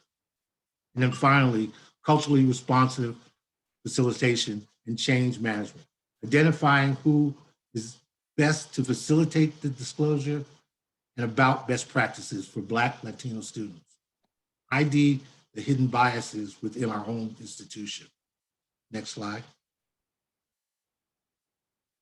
Those are the foundations that we're trying to develop at SMC. We're aligning our goals, our inquiry, our infrastructure, and our racial climate around those 4 key elements. Next slide. Equality imagines an equal world. We all know that that's not the case. Next slide. In fact, the world is really unequal. We show in this particular slide, just based on the support systems that certain students have and how the trajectory based on those support systems have benefited their lives. Next slide. Within the same picture of diversity, the lens focused only on bringing more students into an unequal pathway. Next slide. And it is based on systematic racism. Next slide. In contrast, what we're trying to do at SMC is an equity redirections resources to the pathways with greatest needs to fix the barriers and the intentionally provide support. This is a very difficult and new way of thinking with respect to bringing up the masses. And this is what we're trying to portray to our students and to our faculty at our institution. Next slide. An equity mindset versus a deficit mindset. And I'm just kind of trying to give you some kind of idea with respect to it.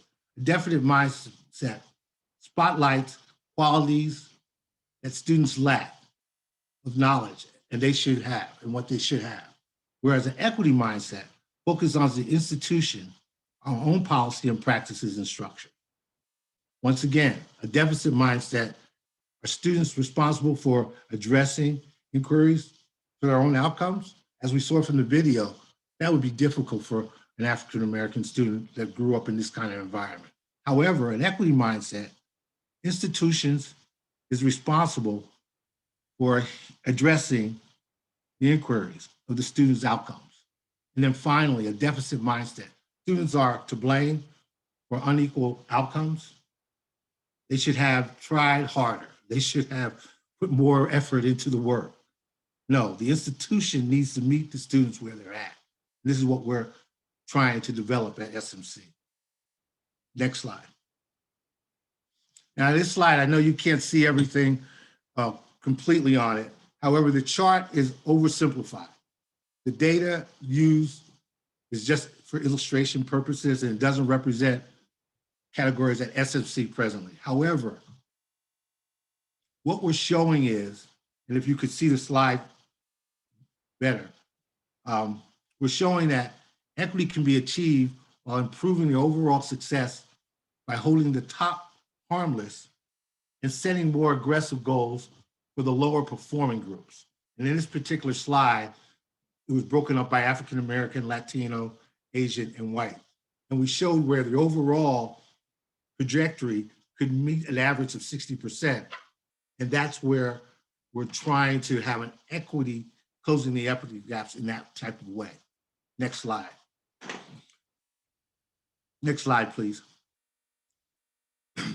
What we're looking at here right now are the impacts of racial environment at SMC. This was a survey that was taken by the staff at SMC for the students of SMC.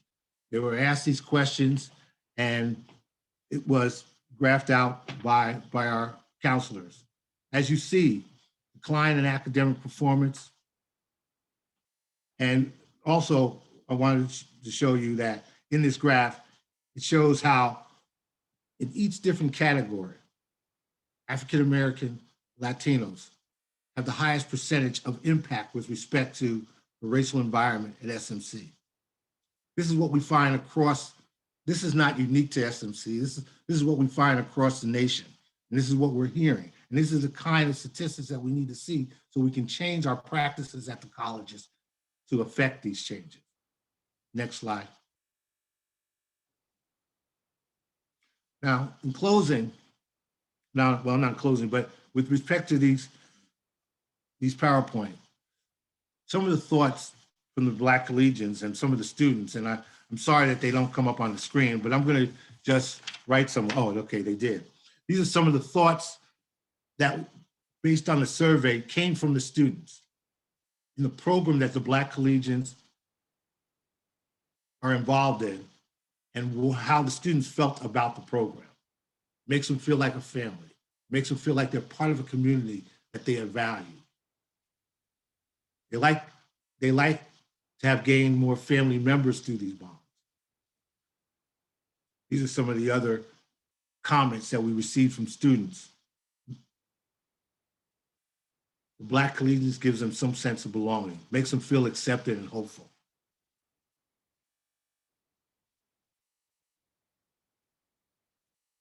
It's really surprising. I mean, students feel like they can be authentic. We've heard this time and time again. It's really important for students to be able to feel and be able to speak in a manner that makes them feel like they're being heard, but their feelings are actually being heard and understood. Okay, they're not being judged. Their cultural experiences as an African American or a Latino are being affirmed. And then finally, their opinions and their thoughts are welcome and valued. It's important. And these are kind of non-cognitive skills that hopefully we develop within our institution to assist these students. They like to feel as a family. Next slide.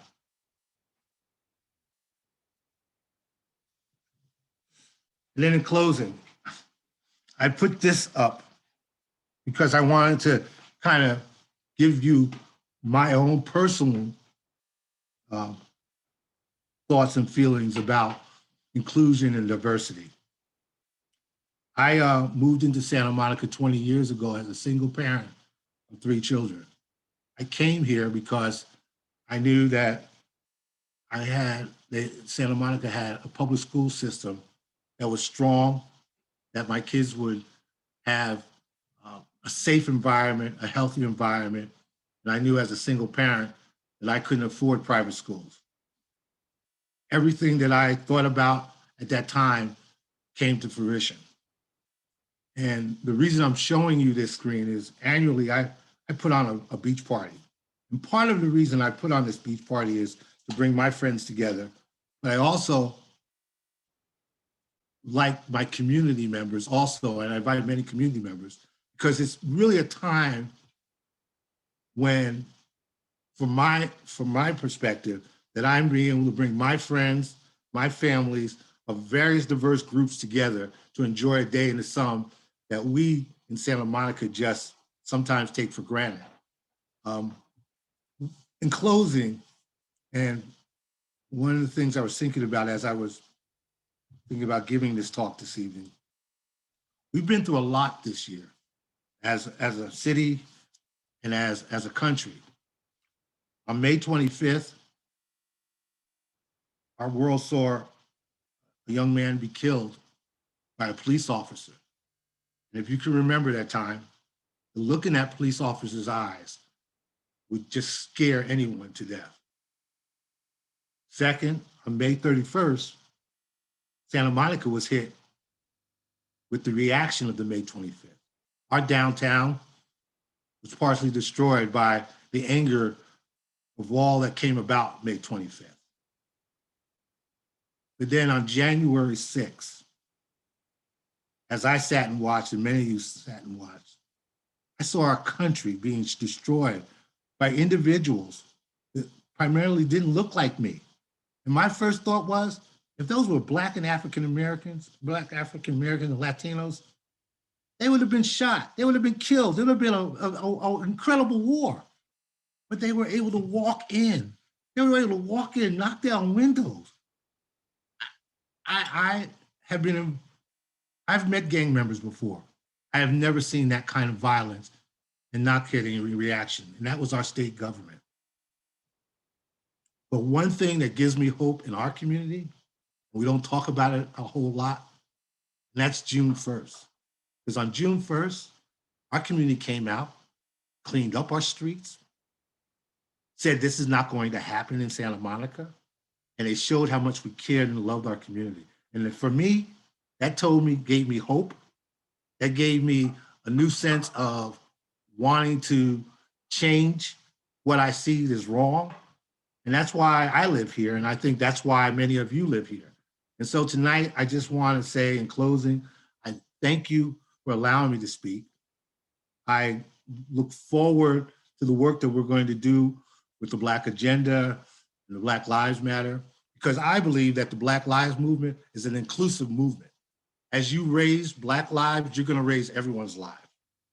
And I think that I live in a community that believes those kind of values also. So I want to thank you again for allowing me to speak in this short period of time. I know I went fast, but I also felt that it was late in the evening and I wanted to get as much in as possible. So thanks again, John. Thanks again, Raina, and everyone else that thought about putting it together. But thank you very much. Yes. Thank you, Barry. That you. was a great presentation. I mean, that was Yeah. a great video and a great presentation. Go ahead, Raina. I'm going to turn it back over to you now. Sure. Thank you so much, Barry. And, I just want to say, as you were speaking, what was coming to me is that it is not easy to talk about race at all for any of us. And so it's very brave of the Democratic Club to welcome this conversation. And it was very brave of you, Barry, to lead it as our esteemed guest speaker. And it's a big part of what our diversity and inclusion committee is all about. We come together from a variety of different backgrounds and we have these difficult conversations, and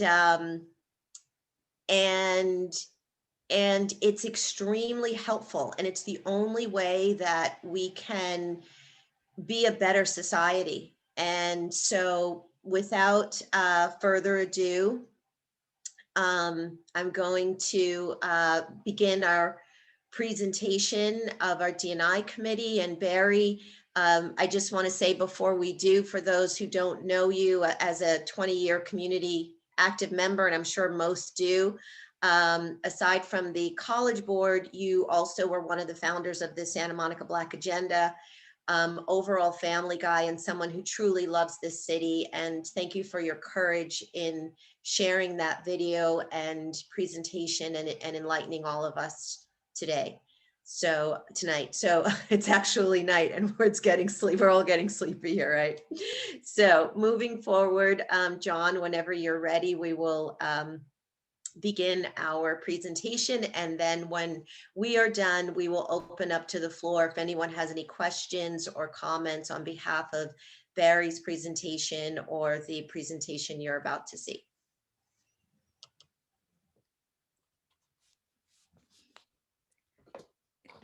So we're going to start with the first slide. Go back. Thank you. Yes, start there. I'm Patricia Hoffman, a member of the newly re-elected executive committee. After the murders of Ahmaud Arbery, Breonna Taylor, and George Floyd, much of the nation arose to say no more. Many people and organizations in Santa Monica joined with others to make statements of non-discrimination and of solidarity. The Santa Monica Democratic Club did too. However, we acknowledge that words weren't enough and we needed to act. While our actions were and are limited by the pandemic, in order to be anti-racist, we joined with some of our neighbors in the Santa Monica community, and together we created the Diversity and Inclusion Committee to inform our future thinking and actions, including the club's programming. Thank you. Now you can roll. Good evening, everyone. I'm Angela Scott, newly elected Assembly District 50 delegate and also a member of the Diversity and Inclusion Committee. As we look at how we wanted to create a framework for our D&I group, we knew that we had 3 core pillars. The first one is to foster outreach for involvement from diverse communities. And that means to actually make ourselves available, make ourselves go out and talk to, all of the communities within our area, and not just, and throughout, not just ethnic wise, but religious wise, age wise. We've even reached out into the high school and college, SMC, and we'll talk about that later. But that was a whole big thing, is let's create a new robust approach to driving diversity, driving civic engagement in the community. And so that was one of the pillars, was to foster outreach for involvement from diverse community. Our second pillar was to foster voting from diverse communities too. And again, as we drive engagement, we also educate our voters. And we know that that is a generational, intersectional impact. Not only are we cultivating and providing education to our voters, to our newly recruited ones that we are engaging with, but they then go back and talk to their family members. They go back and talk to their friends. And so that was one of our things as we step towards the presidential elections and all of the other elections, was to really foster and reach out to all the different voting ages and voting stages of folks. And then our third one was to foster civic engagement from diverse communities, which looks like it's the other one as well. But again, when we talk about leadership, and our main thing with this is, as we start to create civic engagement, we want to cultivate that next generation of leaderships. And we believe that it should come from our D&I community. And I will now hand off to Janine. Thank you, Angela. I'm Janine Bush, VP of Programs and a co-chair of the Diversity Inclusion Committee. And I'd like to read our mission statement. The Santa Monica Democratic Club was saddened and outraged by the unjust deaths of George Floyd, Breonna Taylor, Ahmaud Arbery, and many others that go unnamed. The best way forward to pay our respect to the Black Americans who suffered racial injustice, brutality, and discrimination is to ignite activity that drives change, as we believe Black Lives Matter. We want to be part of the solution in dismantling systematic racism. The Santa Monica Dem Club Diversity Inclusion Committee is the beginning work of this vision. Our mission is to cultivate diverse opportunities that welcome people of all backgrounds, including age, religion, disability, and LGBTQ. As Democrats, our first action is to ensure that the importance of voting is communicated and understood. We also need to seek out constructive activism through advocating for legislation and awareness for our events for the community, and not hesitate to participate in good trouble. Great. Thank you. And this is our mind map, and some of you may have seen this one I shared before, and it basically briefly explains that our Diversity and Inclusion Committee is a welcoming, safe space to address systemic barriers and support diverse democratic voice. We have our goals, as Angela mentioned, around outreach, voter support, and civic engagement. What you will hear more about in this presentation is how we work together as a team, a little bit more about what our goals are, and opportunities that we've made in bridge building through things like welcoming guest speakers. And with that, I will welcome the next slide.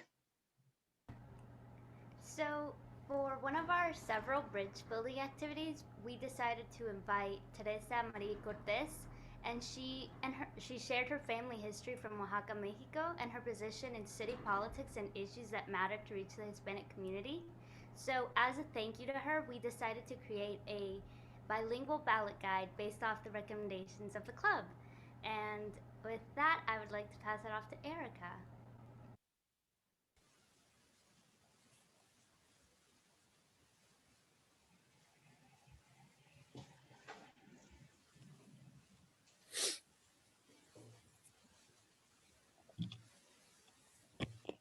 Okay, if Erica, I'm not sure you're there, but I'll be glad to step in.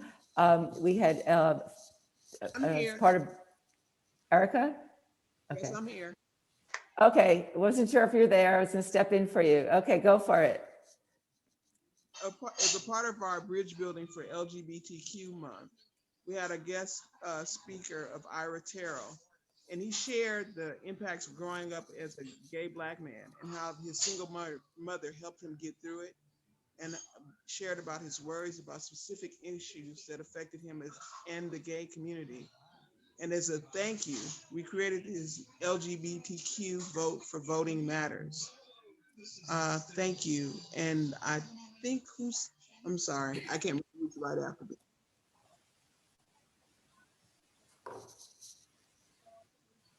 We also had Susan, who came and spoke to us about her experience as an activist growing up in Wisconsin and advocacy in Los Angeles. She also talked about the different Democratic leaders in the API community.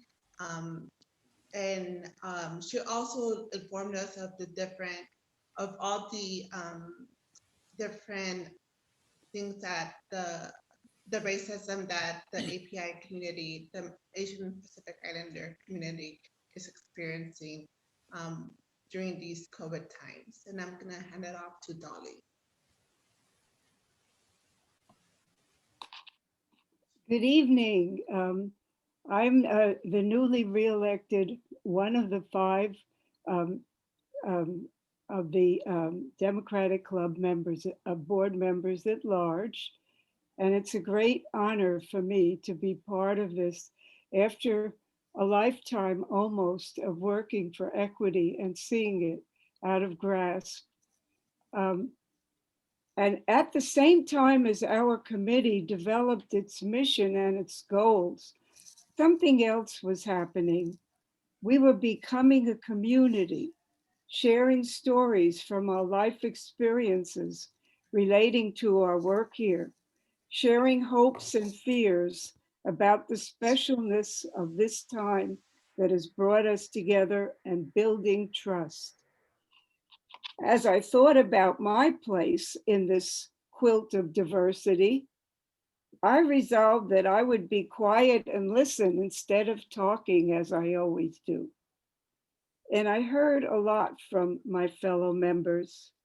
More than passing laws and having good intentions were needed if we were ever to have true equality.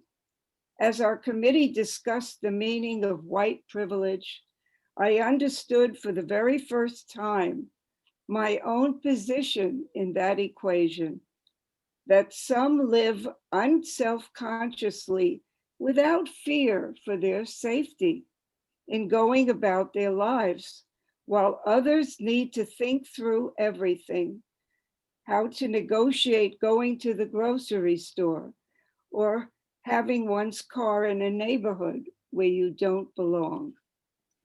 And so our committee, now a community, is moving together in activism and also, as you're going to see, having fun together. I will now pass it on with joy to Kimberly. I'm actually stepping in for Kimberly. We worked together on this. So as we created this pathway of what outreach and networking looks like, we reached out to Santa Monica College. More specifically, I reached out to the Intercultural Council at Santa Monica College, which has over 40 various clubs and groups. And within that, we created an opportunity for members of our DEM club to actually speak to the group and again, drive what we're doing, bring it to them, and also introduce, again, civic engagement to that next generation. And so that's what we did. We offered a presentation, young members, so that they could become aware and supportive of our committee, and then themselves as, you know, informed of the democratic process. And through that, like I said, we reached out and we actually recruited, happily to say, Kimberly is one of them, Black collegians and Adelante members. Again, as we start to really build and create what diversity looks like in this group. And so as a result, we are now setting our intentions on creating a bi-monthly virtual session where we can still drive that civic engagement between our DEM club and the Santa Monica students who are interested in politics. Thank you, and I will now hand off to Donna. Yeah, actually, this is Patricia's slide, and we thank everyone for giving us the opportunity to listen to our presentation. Thank you, Patricia.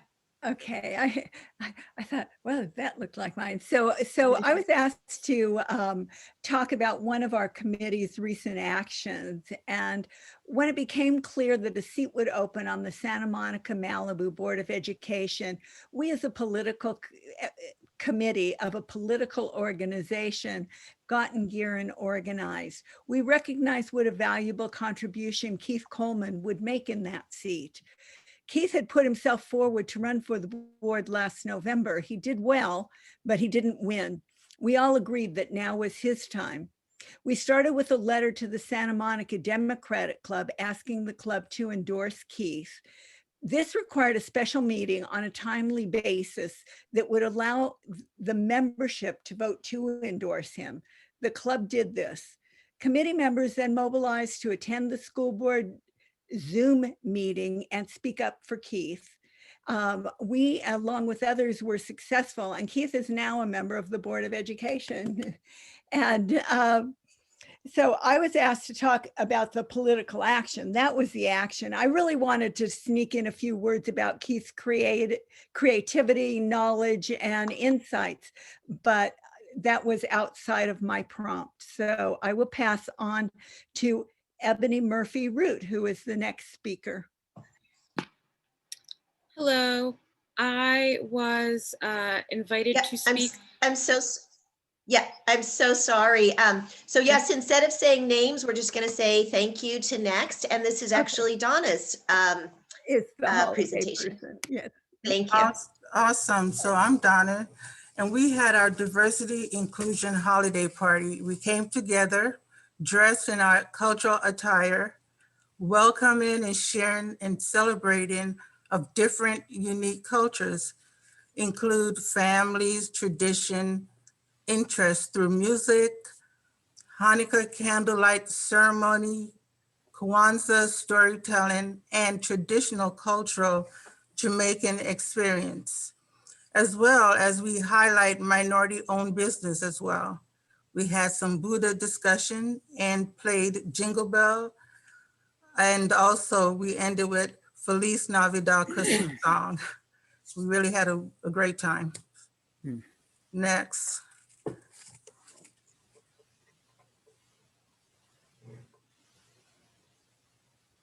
Hi, I'm Jeremy. Something I really like about this committee is that it's unique for a committee because our main focus is fostering a sense of community, building a foundation of love and support to build resilience, patience, persistence, and perseverance. Because generally in politics, listening is very hard for people. And so building a foundation of love and safety where everyone's needs are met, we are able to have the Obama effect, where we're all partying and happy and we get to know each other and we have, genuine, authentic discussions, and we're able to disclose and communicate in an honest and sincere way, which is the foundation to, any effective organization. And so, we obviously had a lot of fun at this party, and everyone felt included and there was no friction. And when there was friction, we're honest and we're like, come on, guys, got to stop, because sometimes you got to tell people to stop. If you don't tell them to stop, they'll just trample over, everyone, or, it's about respect and humility and, all that good stuff. So I'm very grateful to have been able to been a part of this party, and I'm going to pass it on. Thank you so much.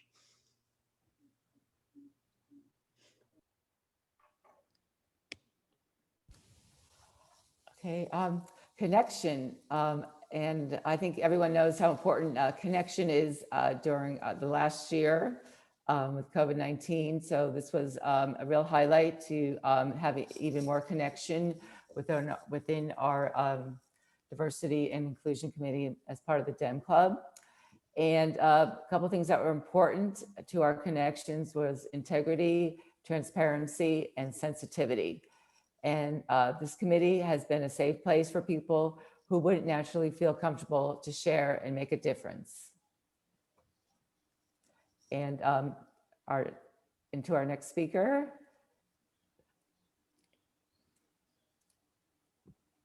Okay, listen, this one really caught my attention because I spent. And are you on mute? No, I'm not on mute. We can hear him, Janine. I hear him. Yeah, okay. I was gonna say this one really caught my attention because I spent a good part of my very young youth in Huntington Beach, surfing the north side of the pier every morning on a 9.6 custom shaped nose rider with a single skeg. So when I heard about this event, which took place on Saturday, October 17, here in Santa Monica, where surfers gathered at a historic section of the beach south of the pier to celebrate, I jumped at the chance. That section of beach is known as the Inkwell. And in the Jim Crow era of segregation, it was one of the few places where African Americans could actually enjoy the beaches like everyone else. And today, there is a plaque on a large rock right next to that place by the boardwalk that actually commemorates that history of that being the Inkwell Beach. Also, that area is now listed as Bay Street Beach Historic District. And in 2019, it became Santa Monica's first district in the National Register of Historic Places.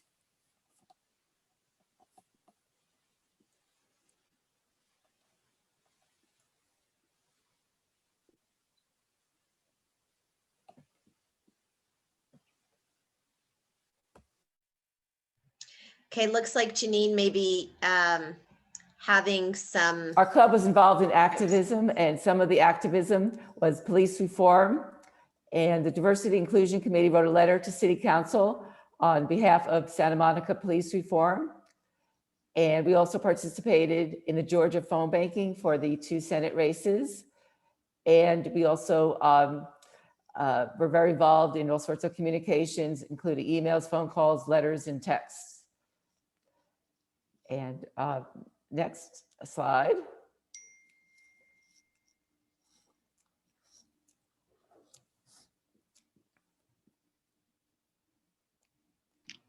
Hi, so I was considering joining the club for a little bit, and then I decided to join because I realized that even though I live in Long Beach, I spend, can you hear me?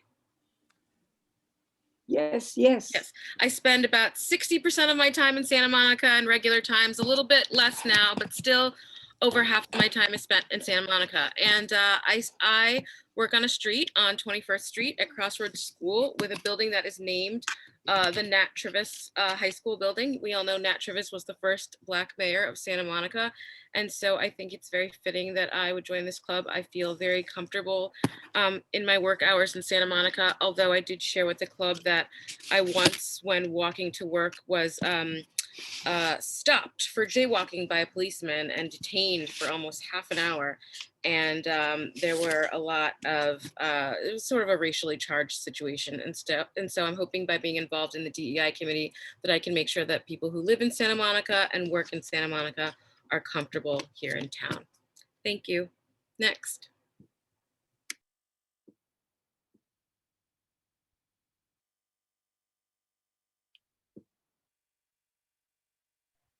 Thank you. And I'm going to just talk a little bit about some of the agreements that we have made amidst our committee.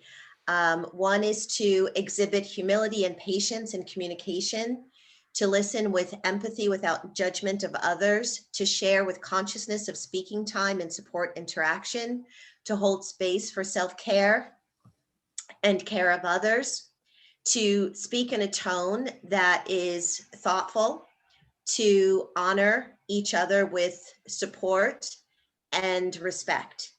And we would like to welcome everyone in the DEM Club to join our committee. You can email the DEM Club, or you can email Janine. I think she's going to put the information in the chat. And we are a young committee that just started per a few of our board members over the summer, but we are fast growing. We are, as Dolly mentioned, a strong community, and we would love to have more members so that we can, as said earlier, continue to get into good trouble. So with that, please, we'd like to open the floor if anyone has any questions or comments on behalf of our D&I committee, as well as Barry's presentation. And thank you again, DEM Club, for the opportunity. Thank you so much to the Diversity and Inclusion Committee for that amazing presentation. You guys really blew it away, and I can testify to, as Raina just said, the meetings are really enjoyable. I have a great time attending a meeting where I don't have to run the show. I can just be a participant, and these guys do a great work. Really recommend everybody check it out if you have the chance.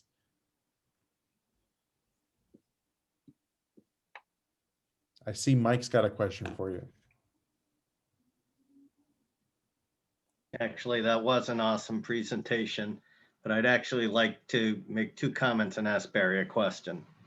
Sure. So that was also a great presentation, Barry. And as I think both the video and the slide of the different advantages people have starting up the ladder speak to something that's important. And when we get into why it is, we should be working hard to increase the amount of affordable housing and make the housing for people. And we have a lot of them here in Santa Monica, as everyone who was here last month know, who are low income, so they can afford to stay here and take advantage of the schools and all of those things. But the other thing I thought was that, but you're dealing with folks at the college who didn't have that, and so they're there. And while it seems hard to believe that the easy part in my mind of all of this is treating people with respect and all of that, because it doesn't cost anything really to anybody else. That the really hard part in being active is, if they haven't had those resources, don't we have to commit more resources to them now? And isn't the budget also a statement of whether we're really trying to advance inclusion and racial justice and the like? And so my question is, has there been some movement at the college? Has it already exist to say we have to devote more financial resources to try and make up for some of the deficits that some of those folks come to the college with? Well, to answer your question, Mike, I think we've started in that manner. I mean, the amount of food distribution that we put on during this pandemic has been huge. The lines have gotten longer, and I'm just very proud that the college made a commitment to that. With respect to housing, we've had discussion about it. Obviously, the state is looking at putting funding into housing for community colleges. So we're looking into that and see what that means for Santa Monica. I believe that we've made an incredible effort, and I see that Louise is on the screen also, so she can weigh in also. But I think we made an incredible effort. We spent an awful lot of money and time at the state level, making sure that the funding meets the needs of those students that need it the most. And we've advocated for that strongly. So yes, we could do more, but we've done an awful lot from our standpoint. Now, we have been impacted greatly in our budget. We were the #1 community college in our out-of-state transfer, and that's gone down by about 38% because of COVID over the past year and a half, which has really affected our funding greatly. So that is something that we're looking at and trying to make an indent as from the state level, and also we're looking at what federal monies will come through to help us move us out of the COVID situation. So to answer your question, we're working hard about it, but I think we've done a great job in this interim to meet the needs of our students. Thanks. And I just want to be clear. I don't, that's a question you happen to be here and talking about the college. I think it's a question we have to ask at all levels of government. We have to ask. I totally agree with you. The federal government. So that was not great. Thanks so much. No problem, Mike. Let's go to Kevin. The very powerful and heartbreaking video that Barry shared really spoke to the need for restorative justice. And that means taking concrete action, not just talking about it. And in the presentation, we also saw the inkwell, and that brought to mind the Belmar neighborhood. And there are places in Santa Monica that used to be minority neighborhoods. Belmar was a Black neighborhood, and it was displaced by the building of the Civic Center. And a wide swath of our Pico neighborhood, brown and Black families and others alike, were displaced when government decided to put the freeway through that part of our town. Coming up on April 27th, our city council is going to consider a right to return for those families that were displaced through government action. In other words, we, the city of Santa Monica, are prepared to take affirmative government action to bring back the families who lost their homes in our city through not very affirmative government action, even though that was decades ago. It may be the descendants of those families. One of the problems we have with diversity in Santa Monica is that right now we're only about 4% Black. And this is a community that once was 10% Black. So I'm hopeful that this committee is aware of this movement toward right to return. Now you're aware that it's going to be before the city council on April 27th, almost 2 years after I first brought the idea up. A lot of work has been done. If you look at the September 8th City Council staff reports, you'll see a draft proposal for what we're intending. I would so very much welcome your input and your support as this comes up for a vote in April. This is a very concrete, if insufficient, act of restorative justice, and I hope we pass it unanimously. Thank you for that information, Kevin. Yes, we will be a part of it. And in addition to it, and maybe Ben can weigh into it, there is legislation with respect to reparation on the state level that hopefully our club will also take an interest in as they move forward. I think a committee's been established and to talk about reparation in the fact of what's happened to African Americans over a period of time. Yeah, absolutely. I mean, it's kind of, that's the connective tissue of this whole meeting, I think, is that with the legislative committee, we have the ability to get behind something like that. And we have set racial justice as one of our priority tent poles for that committee. So that's definitely something we'll be looking at locally and at the state level too. Kimball. Yeah, sure. Thanks for reaching out to me. And this is Kimball. I currently reside in Lancaster, but am a brand new member of the Santa Monica Democratic Club because you guys have helped us out here over the last 4 years in our Congressional District 25. This question's out to Barry. Just kind of wondering if Santa Monica College still has college athletics, and if in fact do some of the Black and brown athletes still participate in the diversity and inclusion programs? I remember back in the day you guys had Tommy Smith as your coach, and you had a great half miler who I ran against. I was University of California at Berkeley, and you had Johnny Gray, and which is one of my nemesis. So I was just kind of wondering if the athletes are are involved in your programs there for inclusion and diversity? Great question, Kimball. They are actually involved in our program, and obviously we've had some discussion about it as to how we bring back once we get through this pandemic. And the athletic program is one program that we're looking at. Hopefully, matter of fact, I talked with the athletic director today as we spoke, and he's looking at trying to bring certain sports back onto the campus for conditioning, track and field. So I think soccer, I think swimming. I know swimming was one of them. Because of the pandemic, the athletic program has been impacted even more so than other programs are doing it. Those students have had a difficult time through this pandemic going to school. As a matter of fact, our drop-off rate for our athletic program has been one of the higher areas during this period of time. So we're hoping strongly to bring back the programs based on us putting in the conditions to safely come back. So I'm glad you asked, and it's something that we've been actually talking about with our committee to bring back athletics.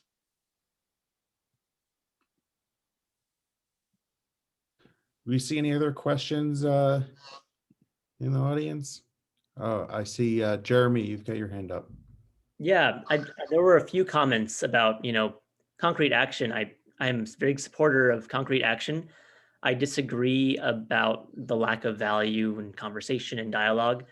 I think that being vulnerable and being a participant in a racial discourse rather than, being a, policy person, I think that it's important to have that sense of, we're all in this together and not, I just want this to get done so that I can tell my constituents that I did this, and so I think that personally, as someone who is 27 or in July and who's been participating in politics for the past 2 years, I think a different perspective is necessary. I think, exercising a different perspective and some humility and trying something new and meeting people who you never would have met before. I think that is incredibly important because people who participate in these committees tend to have more experience and they tend to have more opportunities to participate.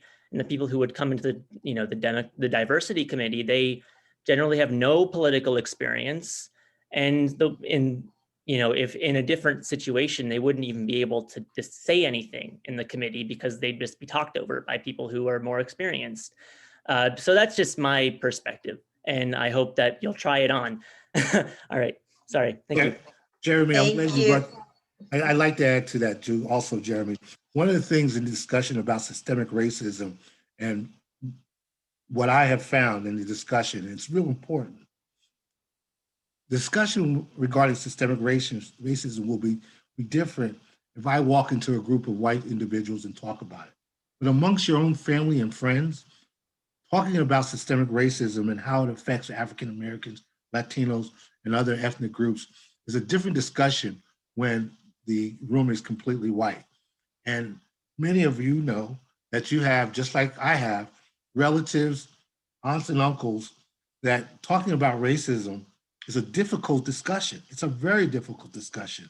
And I believe that one of the ways that we're going to turn the dial with respect to systemic racism is that when we start talking about it within our own family groups, when we start talking about how it affects not only us from a benefit standpoint, from a white society, but how it affects others in society.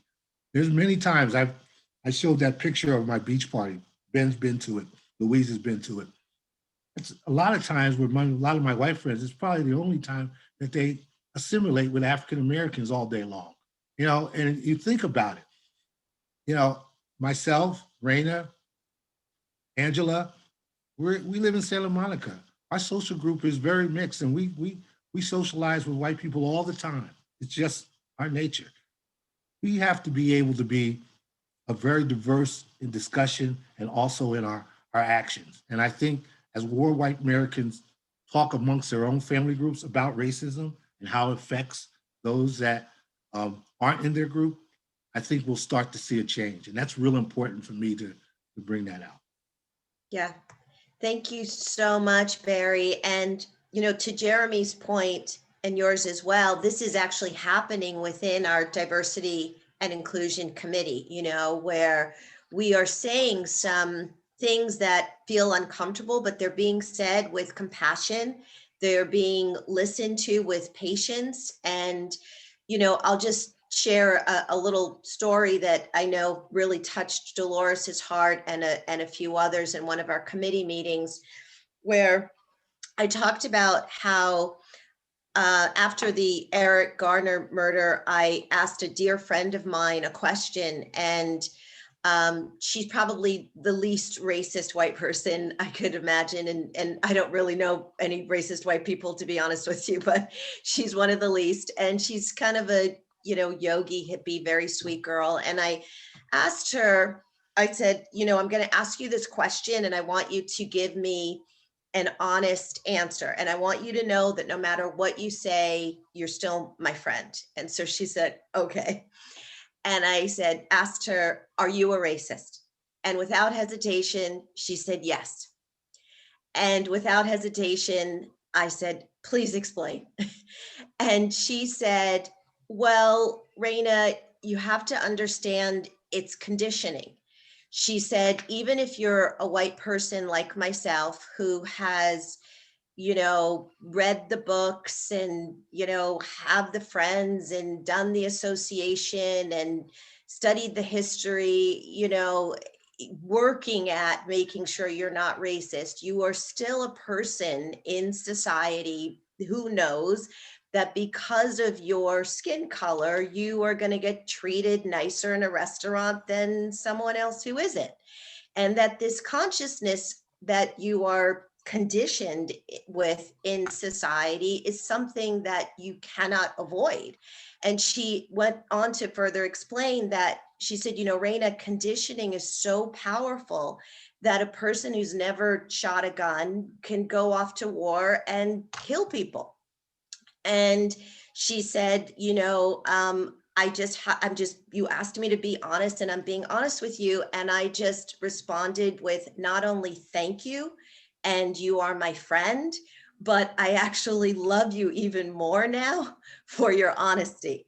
And that's just an example of the types of conversations that Jeremy and Barry are talking about that we have to begin to have in order to have healing in our society. And that's what's happening in our D&I committee.